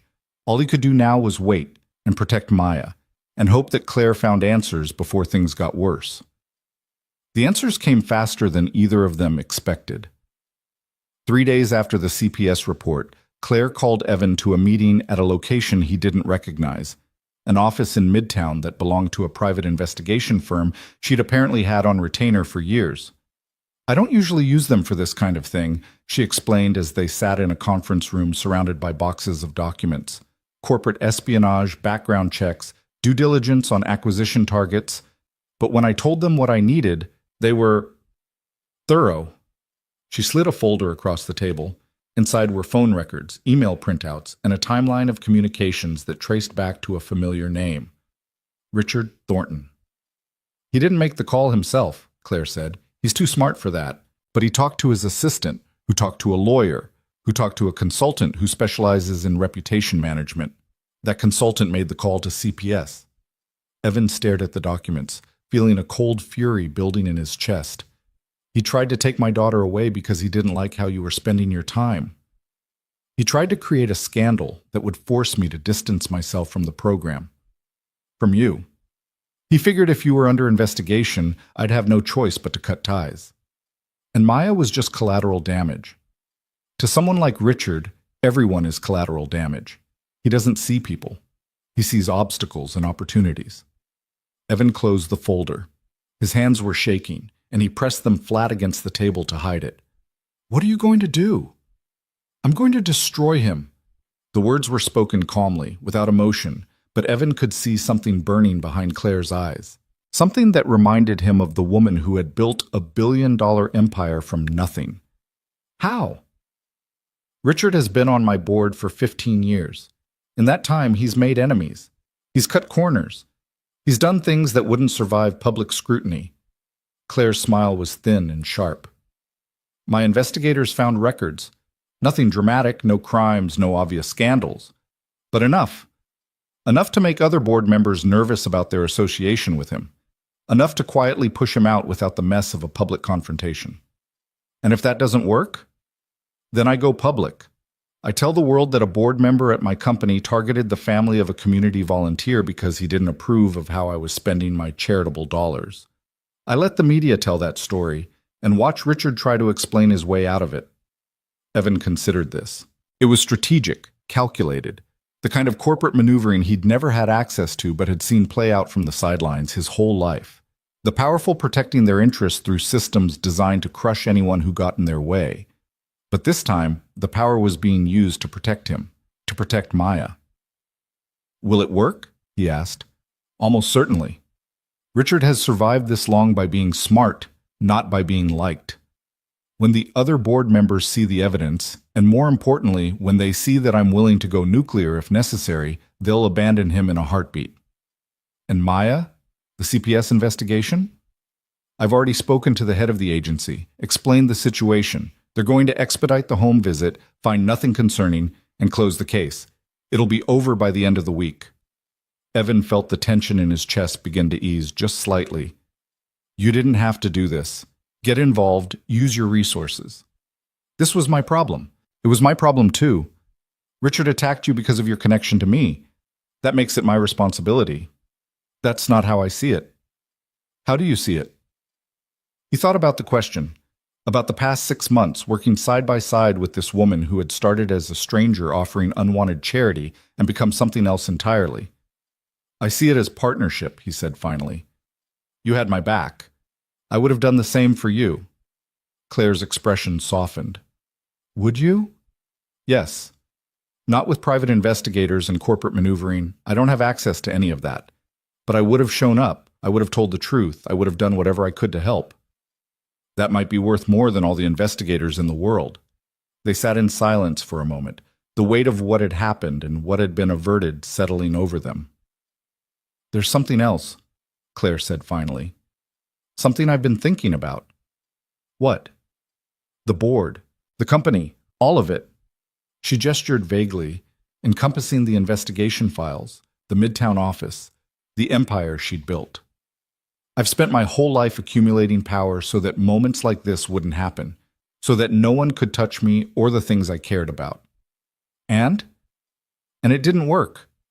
Richard is on my board because I put him there. The systems I built. They created the vulnerabilities that almost hurt your family. All that power, and I couldn't protect the things that actually matter. Evan waited. He'd learned by now that Claire processed things by talking them through, that she needed to articulate her thoughts before she could understand them. I'm thinking about stepping back, she said. Not entirely, not yet, but starting the transition to someone else. Someone who can run the company without me hovering over every decision. That's a big change. It is, and I'm not sure I'm ready for it, but I'm starting to realize that the most important work I'm doing isn't in boardrooms or quarterly reports. It's in community centers and coffee shops and conversations with people like you. That's not going to make your shareholders happy. Probably not. But I'm 62 years old and my mother just died, and I've spent 40 years building something that almost destroyed an innocent family because one man didn't like how I was spending my time. She shook her head. At some point, you have to ask yourself what it was all for, what any of it was for. And what's your answer? Claire looked at him with something like wonder in her eyes. I'm still figuring that out, but I think it has something to do with that seat on the subway, with the way you stood up without being asked, without expecting anything in return. That one small act of kindness, it's the only thing in my life recently that felt completely real. It was just a seat. No, it wasn't. It was a choice about who you wanted to be in that moment, regardless of what anyone else thought or whether you'd be rewarded. She paused. I want to learn to make choices like that, not calculated decisions about shareholder value and market positioning, real choices about kindness and humanity and what actually matters. Evan didn't know what to say to that. It was too big, too philosophical, for someone who had spent his life dealing with concrete problems, broken boilers and past due bills and a daughter who needed him to show up every single day. But he understood what she was reaching for.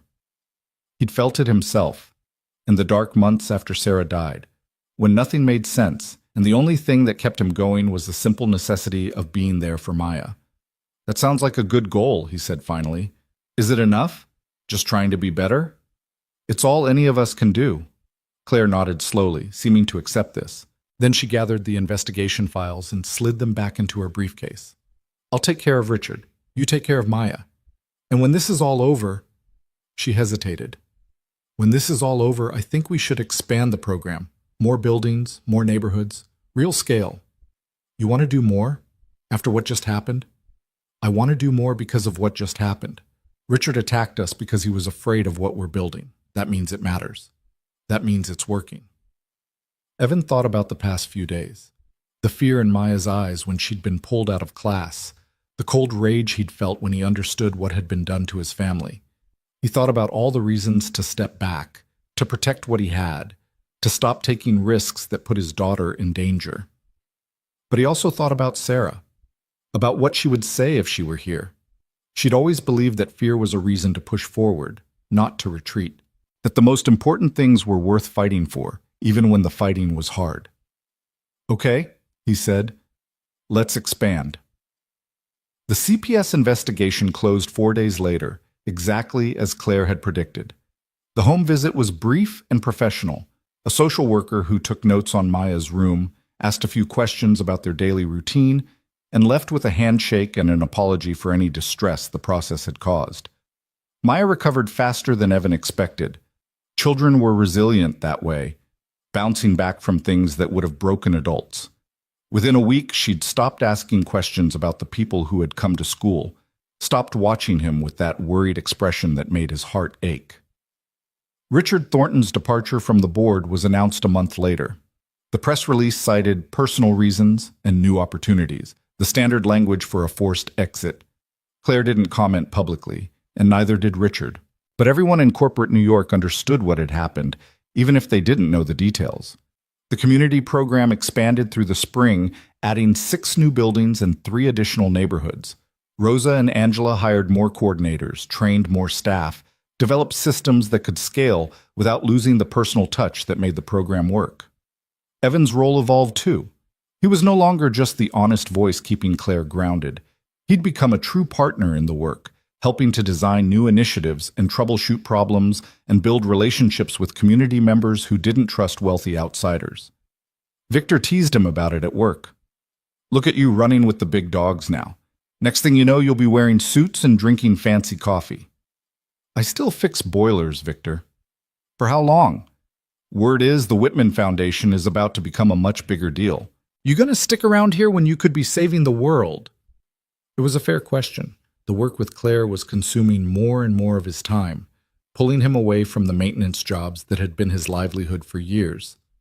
He'd started turning down overtime, coming in later, leaving earlier. His bosses hadn't complained yet. His work was good, and he was reliable. But he could feel the tension building. "I don't know," he admitted. "I'm taking it one day at a time." "That's smart. Don't let the rich lady change who you are." "Is that what you think is happening?" Victor was quiet for a moment, considering. "I think you're still the same guy who showed up here 2 years ago, trying to hold it together after losing his wife. Maybe a little more confident, maybe a little less scared, but the same guy." "Thanks, Victor. Don't mention it. Now get back to work before the boss comes by and thinks we're slacking." Maya's 8th birthday fell on a Saturday in early May, and Evan threw her the first real party she'd had since Sarah died. 10 kids from her class, a cake shaped like a rocket ship because she was obsessed with space now, and a backyard full of balloons and streamers and the particular chaos that came with a dozen 8-year-olds hopped up on sugar. Claire came too.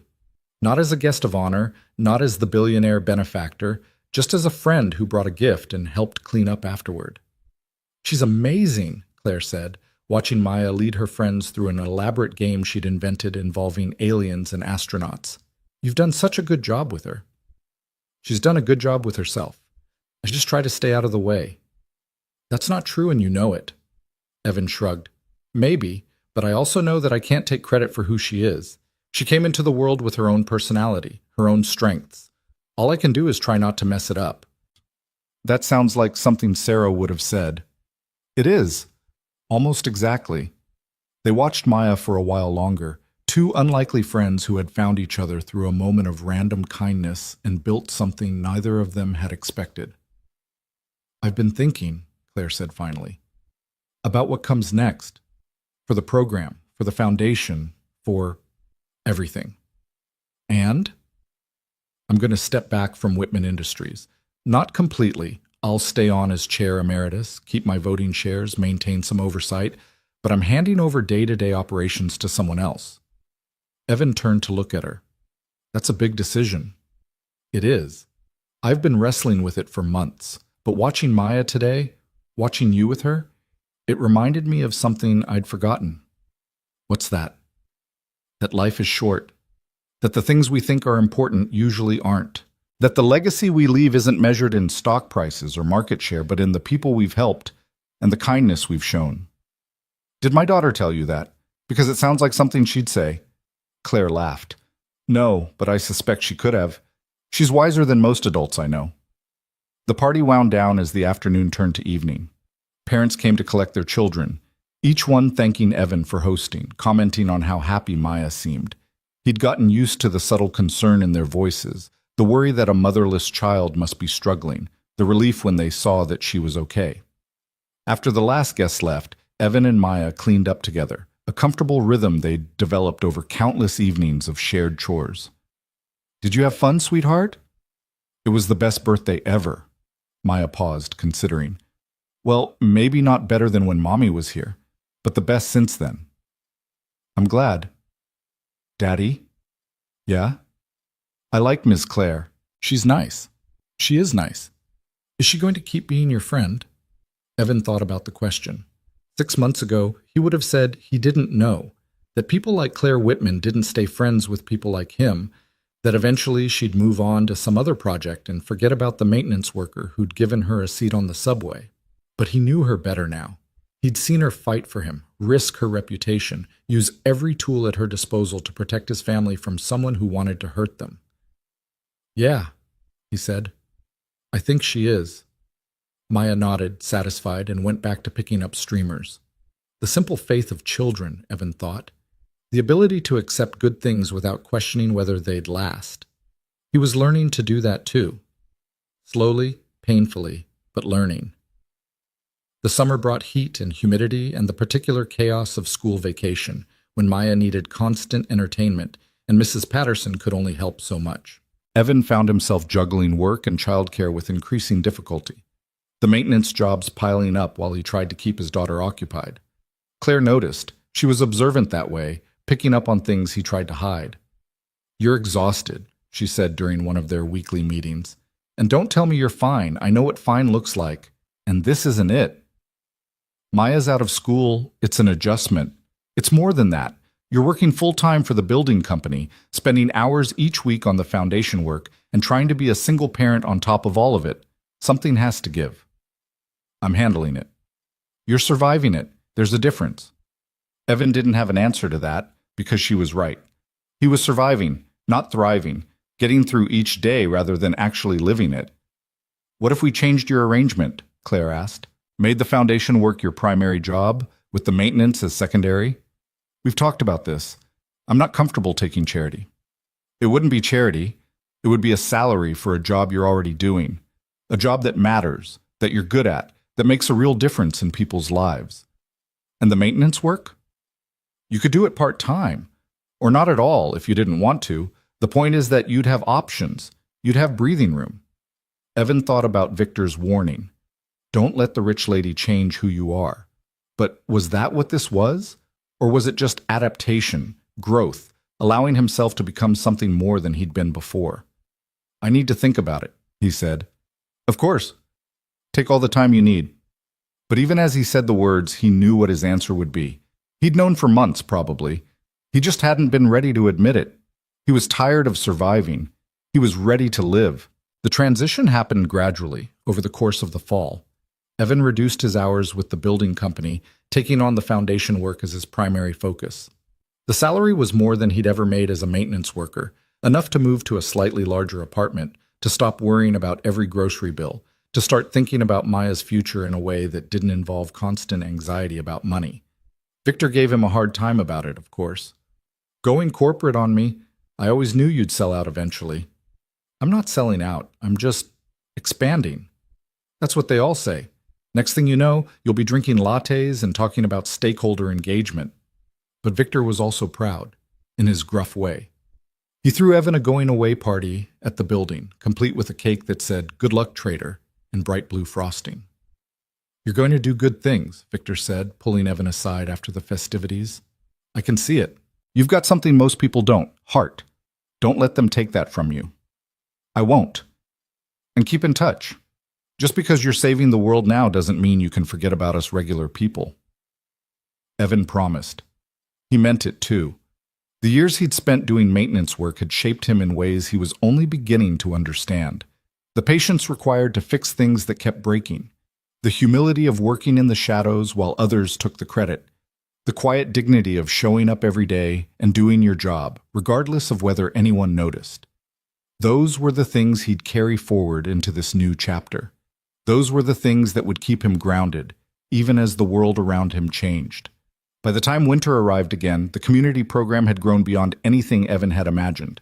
12 buildings across 4 neighborhoods, hundreds of children served, dozens of families lifted up by programs designed from the ground level, by people who understood what struggling actually meant. Claire had kept her promise to step back from Whitman Industries, transitioning to a figurehead role that left her free to focus on the foundation work. She spent most of her time now in community centers and coffee shops, meeting with the people the program was meant to serve, listening to their stories, learning from their experiences. She was different than she'd been a year ago, softer somehow, more human. The sharp edges that had defined her, the constant drive, the need for control, had smoothed into something more sustainable. "My therapist says I'm finally processing my mother's death," she told Evan during one of their meetings, that the grief was always there, but I'd buried it under work and achievements and the illusion of control. "How does that feel?" "Terrible, and wonderful, and exhausting," she smiled ruefully. "Turns out, becoming a better person is really hard work." "I could have told you that." "You did tell me that, many times. I just wasn't ready to hear it." Outside the window, the first snow of the season was beginning to fall, coating the city in white. Maya was at a friend's house working on a science project about the solar system. Evan had stopped worrying about her so much, had learned to trust that she was strong enough to handle the challenges that came her way. He'd changed too, he realized, not dramatically, not in ways that would be visible to someone who didn't know him, but in the quiet spaces inside himself where Sarah's death had left a wound that he'd thought would never heal. The wound was still there. It would always be there. But it had stopped bleeding. It had started to scar over, to become part of him in a way that he could live with. "You know what I've been thinking about lately?" Claire asked. "What?" "That day on the subway, when you gave me your seat. That was almost 2 years ago." "I know, but I keep coming back to it, trying to understand why it affected me so much." "And have you figured it out?" Claire was quiet for a moment, watching the snow fall. I think it was because you saw me. Not Claire Whitman, the billionaire, not the founder of a company or the chair of a foundation, just a woman who looked tired, who needed a seat." "You did look tired." "I was tired. I just lost my mother. I didn't know what I was doing on that train. I just knew I couldn't face another day of pretending everything was fine. And then some stranger gave you a seat. And then some stranger gave me a seat. And somehow, that one small thing, that one moment of genuine kindness, it broke something loose in me, something that had been frozen for a very long time." Evan thought about all the moments that had led them here. The coffee shop meeting, the first community program, the CPS investigation, the countless conversations and conflicts and small victories that had built this partnership, this friendship, this whatever it was that defied easy labels. "Sarah used to say that kindness was like water," he said. "It finds its own level. It flows into the places that need it most, even if you can't see where it's going." She sounds like she was very wise. She was. She was the best person I've ever known. "Better than me?" Evan smiled. "Different. You're both the best in different ways." The snow continued to fall outside, transforming the city into something softer, quieter. 2 people sat together in a warm room, connected by a moment of kindness that had rippled outward in ways neither of them could have predicted. It wasn't a fairy tale. There were still problems to solve, challenges to face, battles to fight. The work was never done, would never be done, as long as there were people who needed help and systems that needed changing. But for now, in this moment, it was enough. It was more than enough. The snow that winter was the heaviest New York had seen in a decade, and the program's reach was tested in ways none of them had anticipated. Heating systems failed in aging buildings. Families who had been barely getting by suddenly faced impossible choices between food and warmth. The coordinators Rosa and Angela had trained worked around the clock, connecting people to emergency resources, organizing supply drives, doing the 1,000 small things that kept communities from falling apart. Evan found himself at the center of it all, not because he'd sought the role, but because people trusted him. He was the one they called when a boiler broke at 2 a.m. and the landlord wasn't answering. He was the one who knew which families were too proud to ask for help, but desperately needed it. He was the one who understood, from lived experience, what it meant to choose between keeping your lights on and keeping your daughter fed. "You're running yourself into the ground," Claire said during one of their rare moments of quiet. Both of them huddled in a community center kitchen while volunteers served hot meals to families displaced by a water main break. "No more than anyone else." "That's not true, and you know it. I've been watching you. You're the first one here every morning and the last one to leave every night." "There's a lot to do." "There's always a lot to do. That doesn't mean you have to do all of it yourself." Evan poured himself a cup of coffee, his 5th of the day, probably his 10th, and leaned against the counter. His back ached from hours of carrying supplies up flights of stairs in buildings where the elevators didn't work. His hands were chapped from the cold, despite the gloves he kept forgetting to wear. "I know what it's like," he said quietly. "To be scared. To not know if you're going to make it through the week. These families, they're going through what I went through after Sarah died. And if I can make that even a little bit easier." "You can't save everyone, Evan." "I'm not trying to save everyone. I'm just trying to help the people in front of me." Claire was quiet for a moment, studying him with those sharp eyes that saw more than most people realized. "When was the last time you took a day off?" "I don't remember." "When was the last time you did something just for yourself?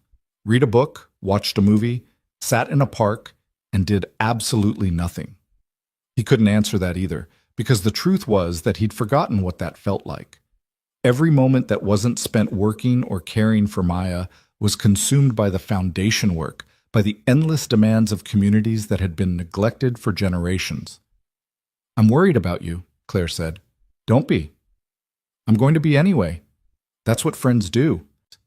She reached out and put a hand on his arm, and Evan felt something loosen in his chest. He'd spent so long being the one who held things together, who stayed strong for everyone else. It was strange to have someone worry about him. "I'll take a day off," he said. "Soon, when things settle down." "Things never settle down. That's the nature of this work." "Then I'll take a day off anyway. Eventually." Claire shook her head, but she was smiling. "You're impossible." "So I've been told." The crisis passed, as crises always did. The snow melted, the temperatures rose, and the city emerged from its frozen cocoon into the tentative promise of spring. The community program had survived its first major test, and in some ways, it was stronger for it. The families they'd helped remembered who had shown up for them, and word spread through neighborhoods that had learned to distrust outsiders with good intentions. Maya turned 9 that spring, and her birthday party was even bigger than the year before. 15 kids from school, plus a few from the after-school program who had become her friends. She'd asked for a science theme this year, experiments and demonstrations, and a cake shaped like a chemistry set, complete with edible test tubes made of sugar. "She's going to be president someday," Rosa said, watching Maya explain the volcano experiment to a group of rapt 8-year-olds. "Or a scientist, or both." "She can be whatever she wants," Evan said, "as long as she's happy." "She looks happy to me." She did. That was the thing that still surprised him, even now. How much light Maya had in her, how thoroughly she'd healed from the darkness of losing her mother. There were still hard days, moments when the grief surfaced unexpectedly. But they were fewer now, further between, integrated into a life that was genuinely, unmistakably good. He thought about Sarah, as he often did at moments like this. What would she think of the person Maya was becoming? Would she be proud of the choices he'd made, the paths he'd taken? He hoped so. He had to believe she would be. The summer brought new challenges and new opportunities. The foundation received a major grant that allowed them to expand into 2 additional neighborhoods, each one presenting its own unique set of needs and complications. Evan spent weeks meeting with community leaders, listening to their concerns, trying to understand what had worked and what hadn't in the programs that had come before. Not everyone welcomed them. There were people who had seen too many well-meaning outsiders come and go, who didn't trust promises that sounded too good to be true. Evan understood their skepticism. He'd felt it himself, not so long ago. "You can't just walk in here and tell us what we need. a woman named Denise Washington told him at one particularly contentious community meeting. She was a mother of 3, had lived in the neighborhood her whole life, and she was tired of being treated like a problem to be solved. "We know what we need. What we don't need is another program that's going to disappear in 2 years when the funding runs out." "That's fair," Evan said. "And I'm not going to promise you that we're different, because you've heard that before. All I can do is tell you what we've done in other neighborhoods and let you decide for yourself." "And what have you done?" So he told her. About the after-school programs that parents had designed, not administrators. About the emergency fund that was controlled by a committee of community members, not foundation executives. About the way they'd built systems that could survive changes in leadership so that the work wouldn't collapse if any one person left. Denise listened, arms crossed, expression skeptical. When he finished, she didn't say anything for a long moment.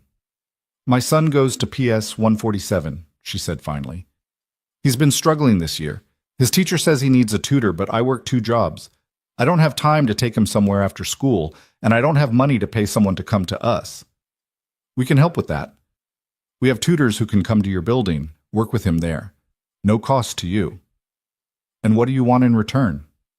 "Nothing. That's the whole point." Denise studied him, looking for the catch, the angle. "You really believe that? That rich people are going to help us for nothing?" Evan thought about Claire, about the journey she'd been on over the past 2 years, about all the ways she'd changed, all the assumptions she'd had to unlearn. "I believe that people can surprise you," he said. "I believe that some people actually want to help, not because it makes them look good or because they expect something back, but because it's the right thing to do. And this billionaire you work for, she's one of those people. She's trying to be. She's not perfect. None of us are. But she's trying." Denise uncrossed her arms, and something in her expression shifted. Not quite trust, not yet, but openness, a willingness to consider that this might be different. "Fine," she said. "Send the tutor. But if this is another scam, another program that's going to disappear when things get hard, I will make your life very difficult. You understand?" "I understand." "Good. Then we have a deal." The tutor started the following week. By the end of the month, Denise's son was making progress in school, and Denise herself had joined the community advisory committee that helped guide the program's decisions. That was how it worked, Evan was learning. One person at a time. One conversation at a time. Building trust through action, not words. Claire came to the neighborhood a few weeks later, wanting to see the expansion for herself. She walked the streets with Evan, visited the community center where the programs were run, met with the families who had started to use the services. "It's different here," she said afterward, sitting on a bench in a small park while kids played on the swings. The other neighborhoods, they'd been softened up already, had experience with programs that worked. This one has been burned too many times. They don't trust easily. "But they trust you." Evan shrugged. "Some of them. A few. It takes time." "That's okay. We have time." She said it casually, but Evan knew what it meant. 2 years ago, Claire Whitman would have wanted immediate results, measurable outcomes, proof that her investment was paying off. Now she was willing to wait, to let things unfold at their own pace. "You've changed," he said. "I hope so. I've been working at it." "No, I mean, really changed. The Claire I met on that subway, she wouldn't have been sitting on this bench watching kids play, content to let things happen slowly." Claire smiled, a small, private expression that Evan had come to recognize. That Claire was miserable. She just didn't know it yet. And this Claire? This Claire is getting better, learning to be happy with enough instead of always reaching for more. They sat in comfortable silence for a while, watching the children play. A boy on the swings was pumping his legs, trying to go higher, higher, until it seemed like he might launch himself into the sky. "Maya wants to be an astronaut," Evan said. "Did I tell you that?" "About 100 times. She's serious about it. She reads everything she can find about space. She's already talking about which colleges have the best aerospace programs." "She's 9. She's ambitious. Gets it from her mother." Claire turned to look at him. "Gets it from you too, I think. You're more ambitious than you realize." "I don't feel ambitious.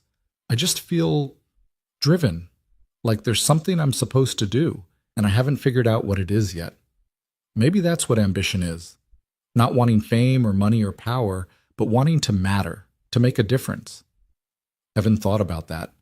He'd never considered himself ambitious. That word had always meant something else to him, something closer to ruthlessness or self-interest. But maybe Claire was right. Maybe there was another kind of ambition, one that was about contribution rather than accumulation. I should get back, he said finally. Maya's going to want dinner soon, and I promised her we'd work on her model rocket tonight. The model rocket? I heard about that. She's building it herself. I'm just supervising. I'd love to see it sometime. The launch, I mean, if that's okay. Evan smiled. I'll let you know when it's ready. The rocket launched in mid-August, in a park uptown that had enough open space for the kind of flight Maya was planning.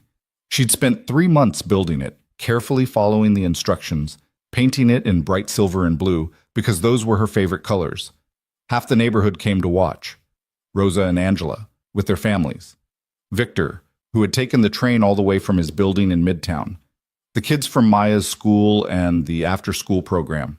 Parents Evan had met through the community work, who wanted to see what all the fuss was about. Claire was there too, standing slightly apart from the crowd, watching with an expression Evan couldn't quite read. Okay, Maya, he said, kneeling next to his daughter. This is your moment. You ready? She nodded, her face a mixture of excitement and nerves. Her hands were steady as she positioned the launch controller, but Evan could see the slight tremor in her shoulders. Remember, he said quietly, whatever happens, I'm proud of you. Win or lose, success or failure, you built something, you tried something hard. That's what matters. Maya looked at him, her mother's eyes in her 9-year-old face. I know, Daddy, but it's going to work. I can feel it. She pressed the button. For a moment, nothing happened. Then a hiss, a spark, and the rocket shot upward, climbing into the August sky with a trail of white smoke behind it. It rose higher than anyone expected, higher than Maya had predicted, until it was just a silver speck against the blue. And then the parachute deployed, exactly as it was supposed to, and the rocket began its slow descent back to Earth. The crowd erupted. Kids cheering, adults clapping, Maya jumping up and down with her arms in the air. Evan felt tears prick at his eyes, not from the launch itself, but from the joy on his daughter's face, the pure, uncomplicated happiness of a child who had set a goal and achieved it. She did it, Claire said, appearing at his elbow. She actually did it. She did. You raised an incredible kid, Evan. I had help. He thought about Mrs. Patterson, about Rosa and Angela, about all the people who had supported them over the years. It takes a village, right? It takes a village. And a really dedicated father. Maya came running over, the recovered rocket clutched in her hands. Did you see that? Did you see how high it went? The parachute worked perfectly, just like I designed it. I saw, Evan said, scooping her up into a hug. You were amazing. Can we do it again? Can we build a bigger one? We can talk about it. But first, let's celebrate this one. The celebration lasted all afternoon. An impromptu party in the park with food from a nearby deli and music playing from someone's phone. Maya showed anyone who would look exactly how she'd built the rocket, explaining the engineering principles she'd learned from her books and her science teacher. Evan watched from the edge of the crowd, feeling something settle in his chest. This was what happiness looked like. Not the absence of problems, but the presence of connection, community, people who showed up for each other. He thought about Claire's question all those months ago. What makes someone kind? And he thought he finally understood the answer. Kindness wasn't about grand gestures or charitable donations. It was about showing up, being present, caring about the people in front of you, even when it was hard. That was what he tried to model for Maya. That was what he tried to build with the community program. And that was what he saw in Claire, more and more with each passing day. The summer faded into fall, and Maya started 4th grade with the particular confidence of a child who had launched a rocket into the sky. Her teachers reported that she was doing well, excelling actually, especially in science and math. She'd made friends easily, joined the school's robotics club, begun talking about science fairs and engineering competitions. Evan worried sometimes that she was doing too much. that he'd somehow passed his own tendency to overwork onto his daughter. But every time he asked her if she wanted to slow down, she looked at him like he was crazy. "I like being busy, Daddy. It's fun. Why would I want to do less?" He couldn't argue with that. And anyway, she seemed happy, genuinely, sustainably happy, in a way that didn't come from avoiding feelings, but from embracing them. Maybe that was the real legacy he was building, not just the programs and the systems and the organizational charts, but a daughter who knew how to find joy in work, how to connect with community, how to be kind without expecting anything in return. The Foundation's third anniversary came in November, marked by a small gathering at the community center where it had all begun. Rosa and Angela spoke about the impact they'd seen, the test scores rising, the families stabilizing, the sense of hope that had taken root in neighborhoods that had learned to expect disappointment. Claire spoke too, though she insisted on keeping her remarks brief. "3 years ago, I was a different person," she said. "I thought I could fix problems by writing checks. I thought I understood poverty because I'd read about it in reports. I was wrong about almost everything." The crowd laughed, recognizing the self-deprecation that had become Claire's trademark. "What changed," she continued, "was meeting people who told me the truth, who didn't care about my money or my influence, who just cared about whether I was actually listening. Evan Brooks is one of those people. Rosa and Angela are others. The families who trusted us with their children, their hopes, their fears, they're the ones who built this. I just provided some of the resources." Evan felt uncomfortable being singled out, as he always did when Claire praised him publicly. But he also felt proud, not of himself exactly, but of what they'd built together. This improbable partnership between a billionaire and a maintenance worker, forged in a moment of kindness on a crowded subway train. After the formal remarks, after the mingling and the small talk, Claire found him by the coffee station. "I've been thinking," she said. "That's usually when trouble starts. I'm serious. I've been thinking about what comes next. For me, for the Foundation, for all of it. And I want to expand, not just to more neighborhoods, but to other cities. Replicate what we've built here in places that need it." Evan raised an eyebrow. "That's ambitious," says the man who spent the last year convincing me that patience was a virtue. It is a virtue, but so is vision, and what you're describing would help a lot of people. That's what I was hoping you'd say, because I want you to help lead it. Evan set down his coffee cup. "Lead what, exactly?" "The expansion. I want you to travel to other cities, meet with community leaders, help them build programs based on what we've learned here, not as an employee, as a partner, someone with real authority to make decisions. Claire, I can't just leave New York. Maya's in school. We have a life here." "I know. I'm not asking you to move. I'm asking you to travel sometimes, a few days a month, maybe a week. Maya could come with you during school breaks. It would be educational, seeing how different cities work. And the rest of the time you'd be here. Same as always." Evan thought about it, really thought about it, turning the idea over in his mind the way he'd learned to do with complex problems. The opportunities it would create, the challenges it would pose, the impact it could have on families he'd never met, in places he'd never been. "I need to talk to Maya," he said finally. "This affects her too. She gets a vote." "Of course. Take all the time you need." "And if she says no?" Claire smiled. "Then we figure out something else. That's what we do. We figure things out." Maya's response surprised him. He'd expected reluctance, maybe even resistance. Instead, she got quiet for a moment, thinking, and then said, "Would I get to see where you grew up?" "What?" "You grew up in Cleveland, right? Would we go there?" "Maybe. Eventually, if we expanded the program there, then I think you should do it." She said it with the simple certainty of a child who hadn't yet learned to second-guess herself. "You help people, Daddy. That's what you're good at. And if you can help more people in more places, why wouldn't you? Because it would mean being away from you sometimes. But not forever, and I'd get to come with you on the fun trips." She grinned. "Plus, I could see different rockets in different cities. They probably have good museums everywhere." Evan laughed despite himself. "You've been thinking about this." "Maybe a little." He pulled her into a hug, breathing in the familiar smell of her shampoo, feeling her small body warm against his. She was growing up so fast. In a few years, she wouldn't want hugs like this anymore. She'd be a teenager with all the complications that entailed.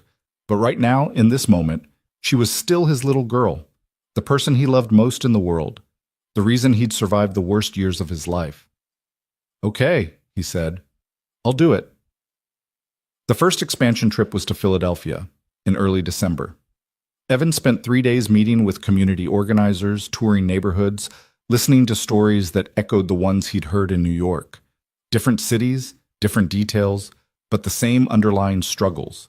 Parents working multiple jobs and still falling short.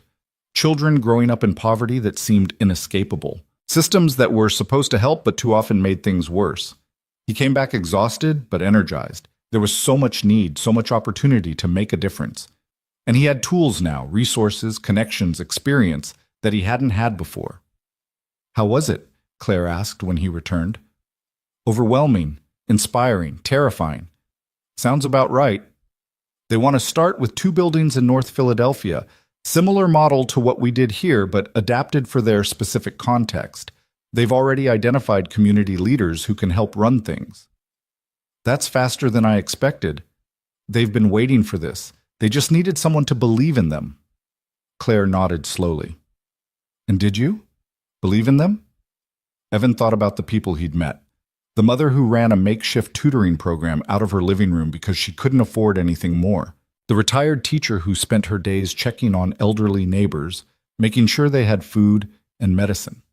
The young man who had pulled himself out of a gang and now mentored kids who were heading down the same path. "Yeah," he said, "I believed in them. They're the same as the people here, tired, scared, trying their best with not enough resources. They just need support. Same as everyone." Christmas that year was the best Evan could remember. Maya had asked for books about space and engineering, and he'd found her a telescope that they set up on the fire escape, pointing at the winter stars. She spent hours with it, mapping constellations, talking about the planet she wanted to visit someday. Claire came for Christmas dinner, her second year doing so, at Maya's insistence.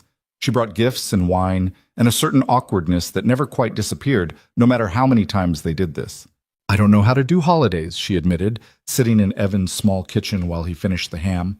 "My family was never good at them, even before my mother died." "Nobody knows how to do holidays. We all just fake it." "You don't fake it. This feels—" She gestured at the small apartment, at the tree in the corner, at Maya playing with her new telescope. "Real, comfortable, like something out of a movie." "It's not a movie. It's just life. And you're part of it now, whether you like it or not." Claire looked at him, something shifting in her expression. "Do you know what I was doing 3 Christmases ago?" "What?" "Sitting in my penthouse alone, drinking very expensive scotch and feeling sorry for myself. I told myself I didn't need holidays, didn't need family, didn't need any of the things other people needed. I was above all that. And now? Now I'm sitting in a kitchen in Washington Heights, helping a maintenance worker cook ham, while his daughter explains the moons of Jupiter to me." She laughed, a short, surprised sound. "I don't know how I got here, Evan, but I'm glad I did." Maya appeared in the doorway, telescope in hand. "Miss Claire, did you know that Jupiter has 79 moons? That's way more than Earth." "I did not know that. 79 seems like too many. There's no such thing as too many moons. The more moons you have, the more interesting your planet is. That's a good philosophy. Daddy says philosophy is just a fancy word for thinking about thinking. Your daddy is a wise man." Maya grinned and disappeared back into the living room. Claire watched her go, something wistful in her expression. "I never had children," she said quietly. "Never wanted them. I thought they would slow me down, keep me from achieving what I wanted to achieve." "Do you regret that?" "Sometimes. Moments like this." She shook her head. "But mostly I think I made the right choice. I wouldn't have been a good mother. I was too focused on myself, too driven by things that didn't matter. You might surprise yourself. You've surprised yourself about a lot of things. Maybe. But I'm 64 years old now. The time for children is past. The time for biological children, maybe. But there are other ways to be part of a kid's life." Claire looked at him. "What are you saying?" Evan wasn't sure what he was saying, The words had come out before he'd fully thought them through, but now that they were there, hanging in the air between them, he realized they were true. Maya doesn't have a grandmother, he said. Sarah's mother passed away before she was born, and my mother died when Maya was a baby. She's never had an older woman in her life who wasn't a teacher or a caretaker. You want me to be her grandmother? I want you to be her something, her mentor, her friend. Whatever feels right. She already looks up to you. She talks about you all the time. Claire was quiet for a long moment. When she spoke again, her voice was thick with emotion. I don't know if I deserve that. It's not about deserving. It's about showing up, being present, caring. The things you've been teaching me for 3 years. The things we've been teaching each other. Maya reappeared in the doorway. The ham is going to burn if you don't take it out. I can smell it. She was right. Evan pulled the ham from the oven, slightly overdone but salvageable. They ate dinner together, the three of them around the small table, talking about rockets and moons and the neighborhoods they were going to help in the new year. It wasn't a fairy tale. Claire still struggled with the impulse to control, to fix, to make things happen through force of will. Evan still worked too hard, still forgot to take care of himself, still carried the weight of Sarah's absence like a stone in his chest.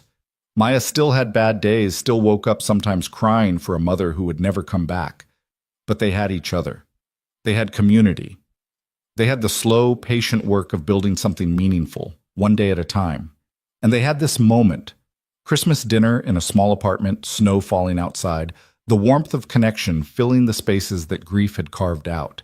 It was enough. It was more than enough. The new year began with the Philadelphia expansion officially launching. 2 buildings, just as they'd planned, with local leaders running the programs and Evan providing guidance from afar. The model worked, translating from New York to a new city with fewer problems than anyone had expected. By spring, they were talking about Baltimore. By summer, Boston. Each new city brought its own challenges, its own personalities, its own lessons about what worked and what didn't. Evan traveled more than he'd ever imagined, but he also came home, always came home, to Maya, to the community he'd helped build, to the life that had surprised him by becoming good. Claire traveled too, but differently than she had before. Instead of boardrooms and investor meetings, she visited community centers and playgrounds. She sat in living rooms and listened to stories. She wrote checks without expecting recognition, made decisions without needing to be in charge. She was becoming someone new, someone her mother might have recognized. Someone who understood that kindness wasn't weakness, that vulnerability wasn't failure, that the most important things in life couldn't be measured in quarterly reports. And Evan watched her change, watched himself change, watched the world around them slowly, incrementally, impossibly become a little bit better. He thought about that morning on the subway, 3 years ago now. A crowded train, a tired woman. A choice he'd made without thinking, because it was simply the right thing to do. He could never have predicted where that choice would lead, the connections it would forge, the lives it would touch, the person he would become. None of it made sense if you tried to analyze it. None of it followed any logic he could have planned. But maybe that was how kindness worked. Not according to plan or strategy, but through accumulation. Small acts building on each other, rippling outward in ways no one could predict. A seat given to a stranger. A conversation in a coffee shop, a program built from the ground up. A city transformed, one family at a time. And somewhere in the middle of it all, a man who had learned that survival wasn't enough. That what mattered was connection, community, the simple act of showing up for the people who needed you. Spring became summer. The city bloomed with life and possibility. And in a small apartment in Washington Heights, a father and daughter sat on the fire escape, pointing a telescope at the stars, talking about all the places they might go someday. 5 years passed like water through fingers, each moment distinct and yet somehow blurred together when Maya looked back on them. She was 14 now, tall like her mother had been, with the same dark hair and quick intelligence. The telescope on the fire escape had been replaced by more sophisticated equipment, and her bedroom walls were covered with star charts and mission patches from NASA programs she'd memorized by heart. Evan stood in the doorway of her room, watching her pack for the trip that would take her to a summer science camp in Florida. 3 weeks at the Kennedy Space Center, surrounded by kids like her who dreamed of stars and equations and the vast possibility of space. She'd won a scholarship to attend, one of the competitive grants that the foundation now offered to students from underserved communities. "You're sure you have everything?" he asked. "Dad, I've checked the list 4 times. Toothbrush? Yes. Phone charger? Yes. Extra socks? Because you always forget extra socks." Maya turned and gave him a look that was pure teenager, exasperated and amused in equal measure. "I'm 14, not 4. I can pack a suitcase." "I know, He trailed off, not sure how to articulate the complicated feeling in his chest, pride and fear and love, all tangled together. His little girl was growing up. She didn't need him the way she used to. "I know," Maya said, her voice softening. She crossed the room and wrapped her arms around him. She was almost as tall as he was now, another thing that had crept up on him without warning. "I'm going to miss you too. Call me every day." "I'll call you every other day. The schedule is packed." "Fine, every other day. But text me when you land. I will. I promise." The hug lasted longer than either of them had planned. Evan thought about all the hugs they'd shared over the years. The desperate ones after Sarah died, the comforting ones during hard times, the celebratory ones after Maya's achievements, each one a small anchor in the storm of growing up. "Your mom would be so proud of you," he said quietly. "You know that, right?" Maya pulled back, her eyes bright. "I know. You tell me all the time." "Because it's true." "I know that too." She smiled, and for a moment she looked exactly like Sarah, the same tilt of the head, the same warmth in her expression. "She'd be proud of you too, Dad, for everything you've built, for who you've become." Evan didn't trust himself to speak. He just nodded and helped her carry the suitcase to the door. The ride to the airport was quiet, both of them lost in their own thoughts. New York passed by outside the windows, the city that had been their home through everything, the place where they'd rebuilt their lives after loss had broken them apart. Claire was meeting them at the terminal. She'd insisted on being there to see Maya off, even though her own schedule was packed with meetings about the foundation's expansion into 3 new cities. In the 5 years since that first conversation in the coffee shop, she'd become something like family. Not quite a grandmother, not quite an aunt, but something uniquely her own. "There she is," Maya said, pointing through the window. Claire was standing at the curb, dressed more casually than she'd ever been when Evan first met her. The woman who had once worn power-like armor now looked comfortable in jeans and a simple sweater. "Ready?" Evan asked. "Ready." Maya took a deep breath.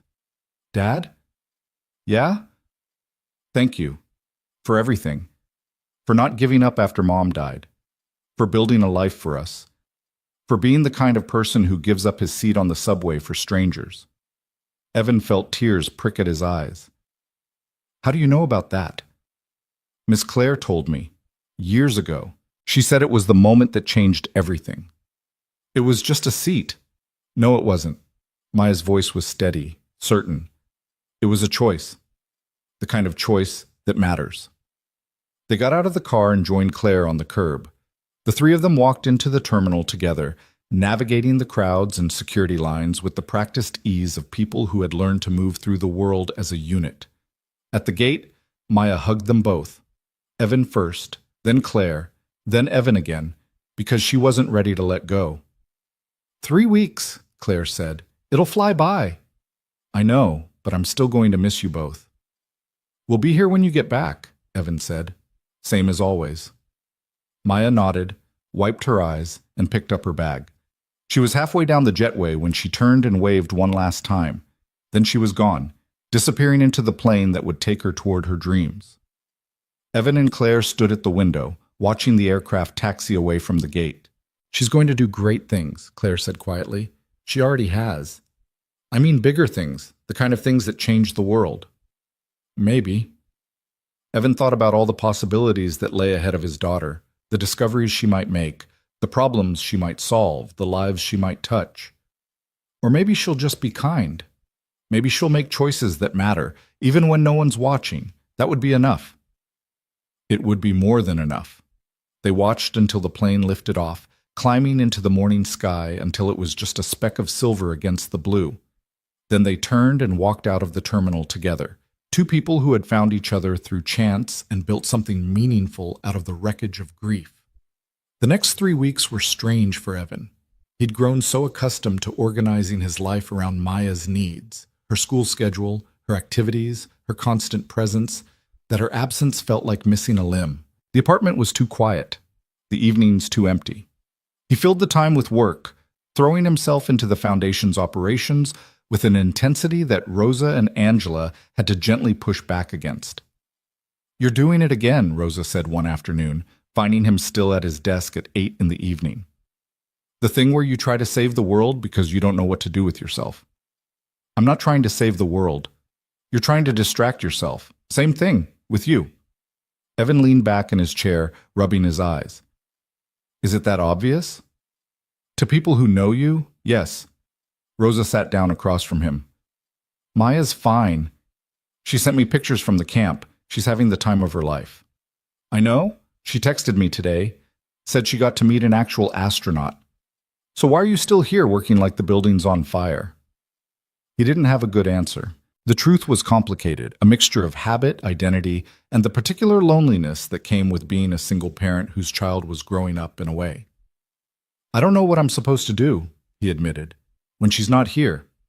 When there's no one depending on me." Rosa nodded slowly. "You know what that tells me? It tells me you've spent so long taking care of everyone else that you've forgotten how to take care of yourself." "That sounds like something a therapist would say. Maybe you should talk to one." "I had a therapist. After Sarah died, it helped. So get another one. There's no rule that says you can only see a therapist during a crisis. Sometimes it's just maintenance, keeping the engine running smooth." Evan thought about it. The past 5 years had been intense. Building the foundation, traveling to new cities, raising Maya through the complicated transition from childhood to adolescence. He'd been so focused on forward motion that he'd never stopped to assess whether he was actually okay. "Maybe you're right," he said. "I'm always right. Ask Angela." He started seeing someone the following week, a therapist named Dr. Chen who specialized in grief and transition. The sessions were difficult at first, dredging up feelings he'd buried under years of work and responsibility. But they were also clarifying, helping him understand patterns he hadn't recognized. "You've built your identity around being needed," Dr. Chen observed during their third session. "First by Maya, then by the communities you serve. What happens when that need diminishes?" "I don't know. That's the problem." "What did you want to be before Sarah died? Before you became a single father? Before the foundation?" Evan struggled to remember. It felt like a lifetime ago. The person he'd been before loss had reshaped him. "I wanted to build things, fix things. I was good with my hands. I liked solving problems." "And do you still do that?" "The foundation work is problem solving, just on a different scale. But it's not the same as actually building something yourself, actually putting your hands on a problem and fixing it." He thought about his years as a maintenance worker, the satisfaction of making a broken system work again, the simple, tangible pleasure of physical labor. "I miss it," he admitted, "the hands-on work. I miss feeling like I'm actually doing something instead of just managing people who are doing something." "So do something. Nothing's stopping you." It seemed too simple, and yet the more he thought about it, the more it made sense. The foundation was stable now, running smoothly under the leadership of the community members who had always been its heart. Rosa and Angela didn't need him hovering over every decision. They'd proven, time and again, that they were more than capable of handling whatever came their way. Maybe it was time to let go a little, to remember what it felt like to be just Evan Brooks, not the co-founder of a foundation, not the partner of a billionaire philanthropist, just a man who was good at fixing things. He started small. Volunteer work with Habitat for Humanity, spending Saturdays swinging hammers and installing drywall in homes being built for families who needed them. The physical labor felt good, the ache in his muscles, the sweat on his brow, the simple satisfaction of watching something take shape under his hands. The other volunteers were curious about him at first.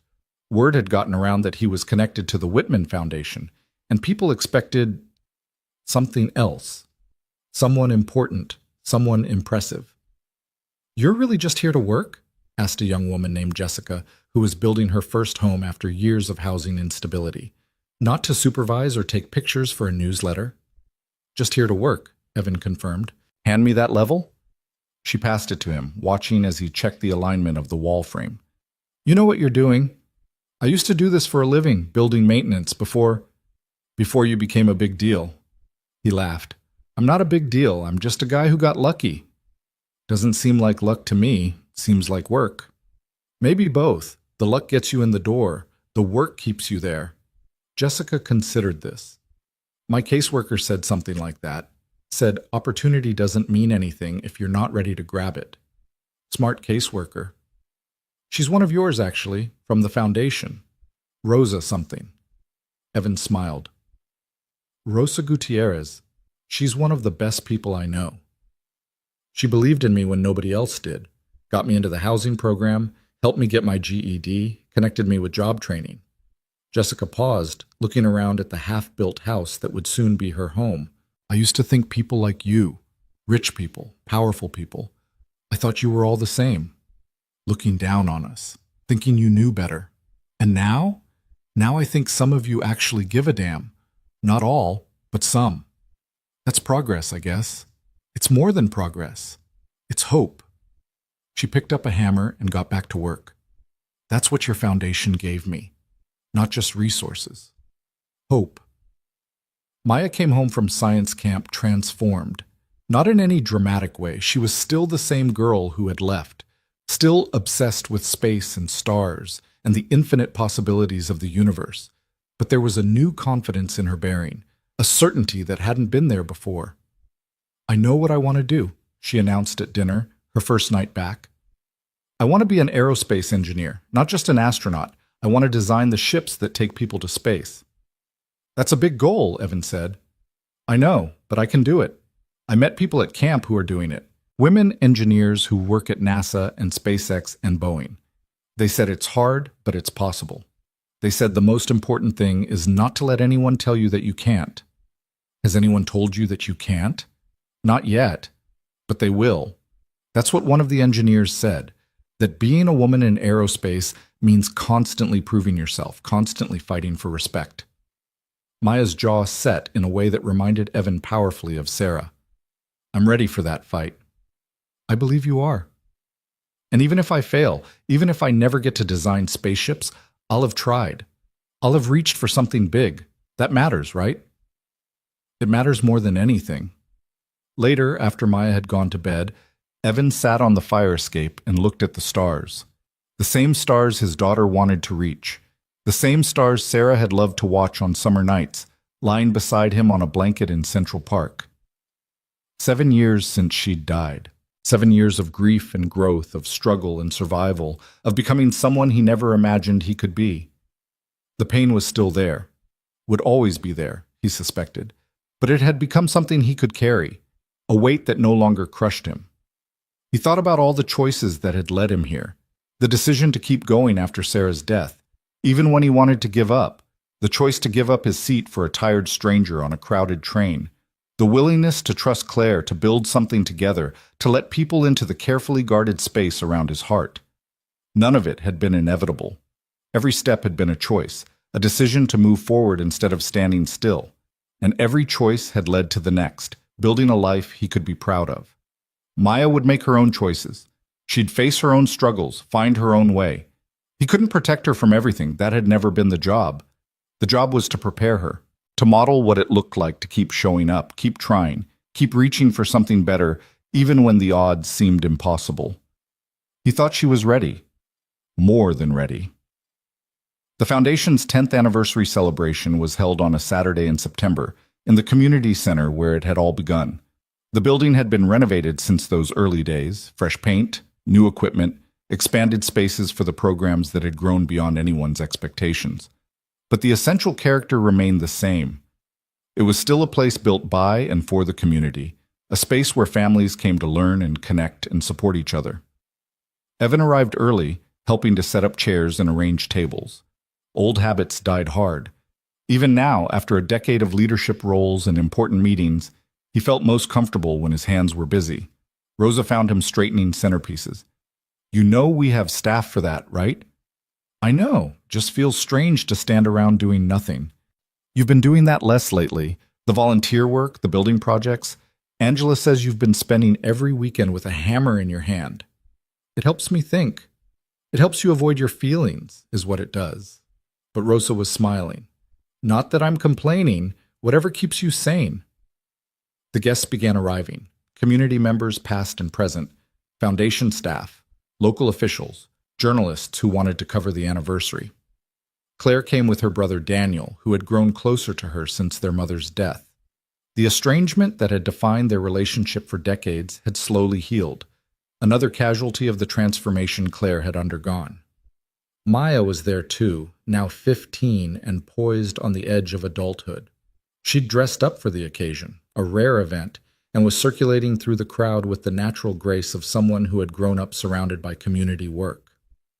"She's remarkable," Claire said, appearing at Evan's elbow. "I know you hear that all the time, but it's true." "I hear it a lot. Doesn't make it less strange." "Strange?"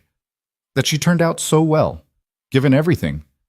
Evan watched his daughter charm a group of elderly community members, listening to their stories with genuine interest. "I spent so many years terrified that I was screwing her up, that losing her mother so young would break something in her that couldn't be fixed. Kids are resilient. Some kids, not all. And resilience isn't guaranteed, it has to be nurtured." He shook his head. "I got lucky. We got lucky." "You worked for it, every single day." Both can be true. The formal program began with speeches from Rosa and Angela, reflecting on the decade of growth and impact. They talked about numbers, thousands of families served, dozens of neighborhoods transformed, but also about individual stories. The single mother who had gone back to school and was now a registered nurse. The teenager who had been headed for prison and was now in college. The elderly couple who had found community after decades of isolation. Claire spoke briefly, crediting everyone but herself. Evan had noticed that about her over the years. The more she actually accomplished, the less she needed recognition. The desperate hunger for validation that had driven her early philanthropy had been replaced by something quieter, a confidence that didn't require external proof. When it was Evan's turn to speak, he stepped to the microphone with the particular awkwardness of someone who had never fully grown comfortable with public attention. 10 years ago, he began, I was a maintenance worker who could barely pay his bills. I was a widower trying to figure out how to raise a daughter alone. I was broken in a lot of ways, and I didn't see how any of that was going to change. The room was quiet, listening. I'm not going to tell you that one person can change the world. That's not true, or at least it's not the whole truth. What happened here, what we built together, it wasn't about any one person, it was about all of us, choosing to show up for each other, choosing to believe that things could be better. He looked out at the crowd, at Rosa and Angela, at Claire, at his daughter, at the hundreds of faces he'd come to know over the years.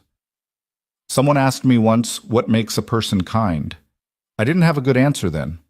I'm not sure I have one now. But I think kindness is a practice, something you do, not something you are. You wake up every day and you choose to care about the people around you. You choose to help, even when it's hard, even when no one's watching, even when you're not sure it'll make any difference. He paused, gathering his thoughts. My wife believed that. She lived it. Every day she was a teacher. She saw potential in kids that other people had given up on, and she fought for them. Not because she expected something in return, but because that's who she was. His voice caught slightly. Maya was watching him, her eyes bright.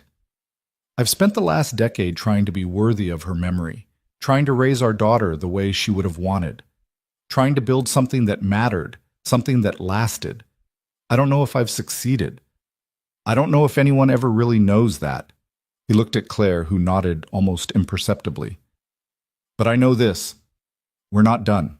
The work isn't finished. There are still families struggling, still communities being left behind, still systems that need to change. And as long as that's true, there's more to do. He stepped back from the microphone. The applause that followed was warm, but not overwhelming, the sound of a community acknowledging one of its own. After the formal program, the celebration continued informally. Food was served. Music played. Children ran through the crowd in the chaotic joy of an event that belonged to everyone. Evan moved through it all, shaking hands, accepting congratulations, feeling the particular blend of pride and exhaustion that came with moments like this. Maya found him near the dessert table, trying unsuccessfully to avoid the cake that Rosa kept pushing on him. "Good speech," she said. "You think?" "Yeah, especially the part about Mom. I wasn't sure if I should mention her. It's been so long." "She's always worth mentioning." Maya leaned against his shoulder, a gesture that took him back to when she was small enough to carry. "I've been thinking about something." "What's that?" "The foundation, the work you do, all of it." She paused, choosing her words carefully. "I used to think I wanted to go to space because it was exciting, because I liked the science and the adventure and the idea of being somewhere no one had been before. And now? Now I think I want to go to space because of what it could mean for people down here. New technologies, new resources, new ways of solving problems. The engineers I met at camp, they're not just building rockets, they're building the future." "That sounds like a good reason." "It's your reason too, isn't it? The foundation, the community work. You're not just helping people survive. You're building the future." Evan thought about it. He'd never framed his work in those terms, but Maya wasn't wrong. Every family they helped, every child who got a better education, every community that became more resilient, it was all part of something larger. A future that could be better than the present if enough people chose to work for it. "Maybe," he said. "I never thought about it that way." "That's because you're too busy actually doing the work to think about what it means." Maya grinned. "Good thing you have me to explain it to you." "Good thing indeed." They stood together, watching the celebration continue around them. Father and daughter, united by loss and love, and the slow accumulation of choices that had brought them here. 2 weeks later, on a crisp October morning, Evan took the subway. It wasn't something he did often anymore. The foundation work usually required cars and drivers, meetings in offices scattered across the city. But today he had a meeting in Brooklyn, and something made him want to take the train, to remember where he'd come from, to touch base with the person he used to be. The station was crowded with morning commuters, the usual New York chaos of bodies in motion. Evan found a spot near the doors, holding the overhead rail, letting the familiar rhythm of the city wash over him. The train pulled into the station, and a fresh wave of passengers pushed their way on board.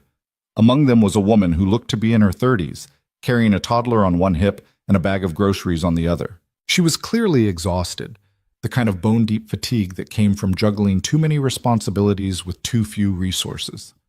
No one offered her a seat. Evan watched for a moment, waiting to see if someone else would step up.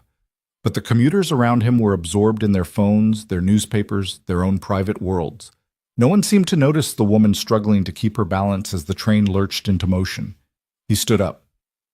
"Here," he said, gesturing to his seat. "Please." The woman looked at him with something like suspicion, the wariness of someone who had learned not to trust unexpected kindness. "Are you sure?" "I'm sure. You need it more than I do."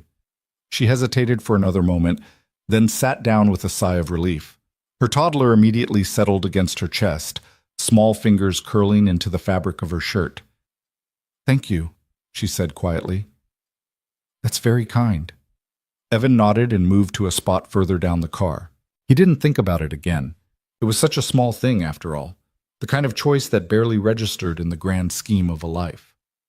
But across the car, someone else had been watching.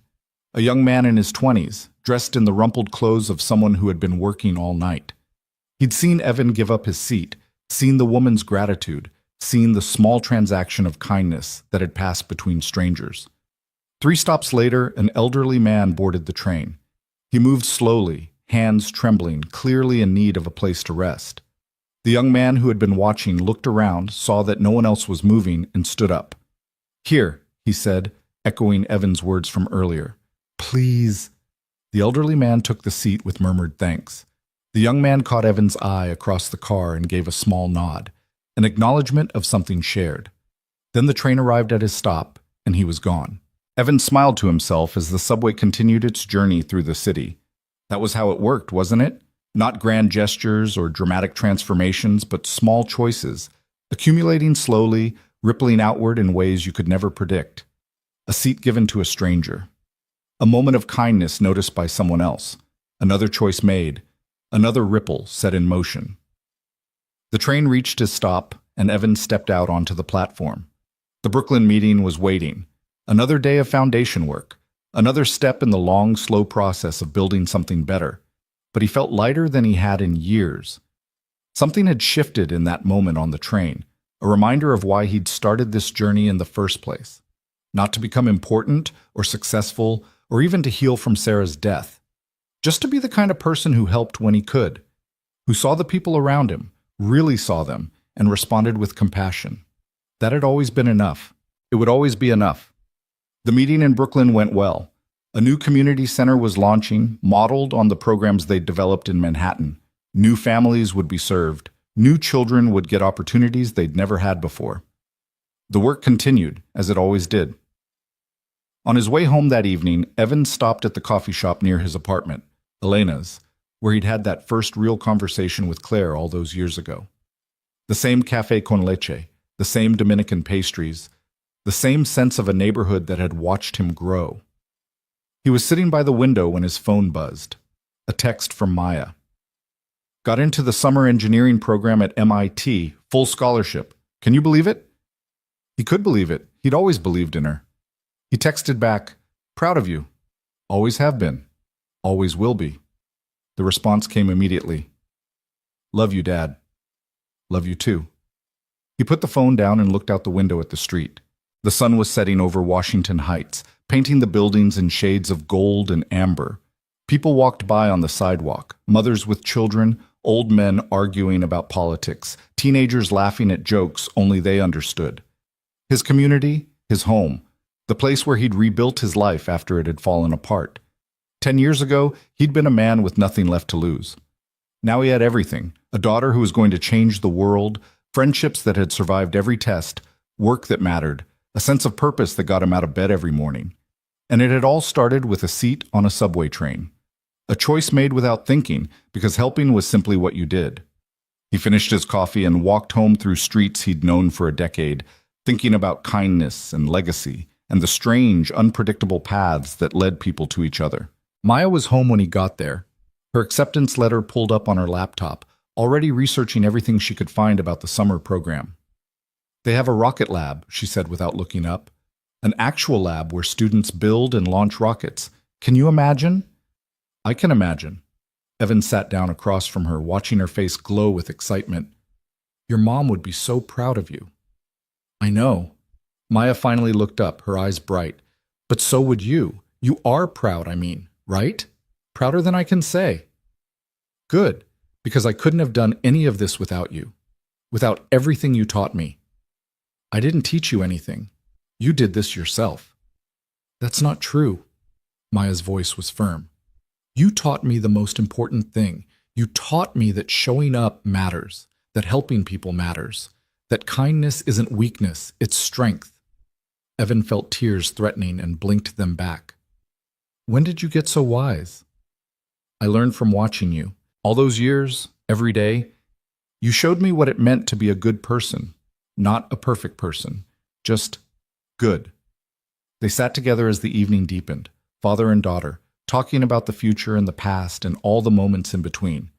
Eventually, Maya went to bed, exhausted from the excitement of the day. Evan stayed up later, sitting by the window, looking at the stars that his daughter wanted to reach. He thought about Sarah, as he often did in quiet moments. What would she make of all this? The foundation, the community work, the man he'd become. He liked to think she'd approve.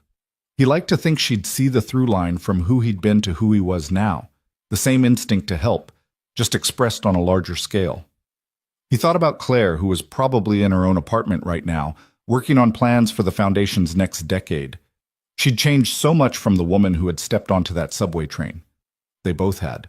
And he thought about all the people he'd never meet, the families helped by programs he'd helped design, the children educated by teachers the foundation had supported, the communities strengthened by resources they'd worked to provide, the ripples spreading outward, touching lives he couldn't see. That was the thing about kindness he'd learned. You couldn't control where it went. You could only start it moving and trust that it would find its way to the places that needed it most. A seat given to a stranger. A moment of connection in a crowded city. A choice made without expectation of reward. And years later, a world a little bit better than it had been before. The phone buzzed one more time before he went to bed. A text from Claire. Thinking about that subway ride today. Strange how one small thing can change everything.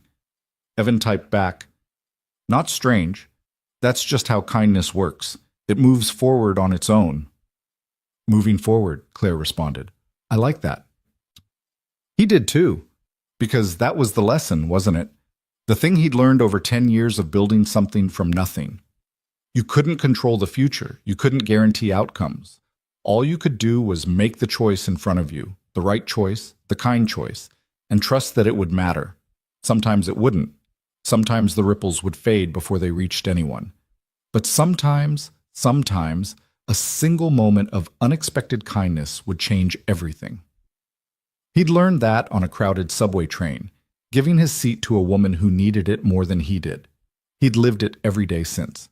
And that, in the end, was enough. That was more than enough. Outside, the city continued its endless rhythm. Cars and sirens and the million sounds of 8 million people living their lives. Tomorrow there would be more work to do, more challenges to face, more choices to make. The foundation was expanding. Maya was growing up. The future was arriving whether anyone was ready for it or not. But tonight, in this moment, Evan Brooks was at peace. He had done his best. He had loved as fully as he knew how. He had built something that mattered, not alone but alongside people who had become his family. Sarah would be proud. Maya would be okay. The work would continue. And somewhere out there, on a subway train or a city bus or a crowded sidewalk, someone was giving up their seat for a stranger. Not because they expected anything in return. Not because anyone was watching. Just because it was the right thing to do. Just because that's what kindness looked like, moving forward on its own, changing the world one small choice at a time.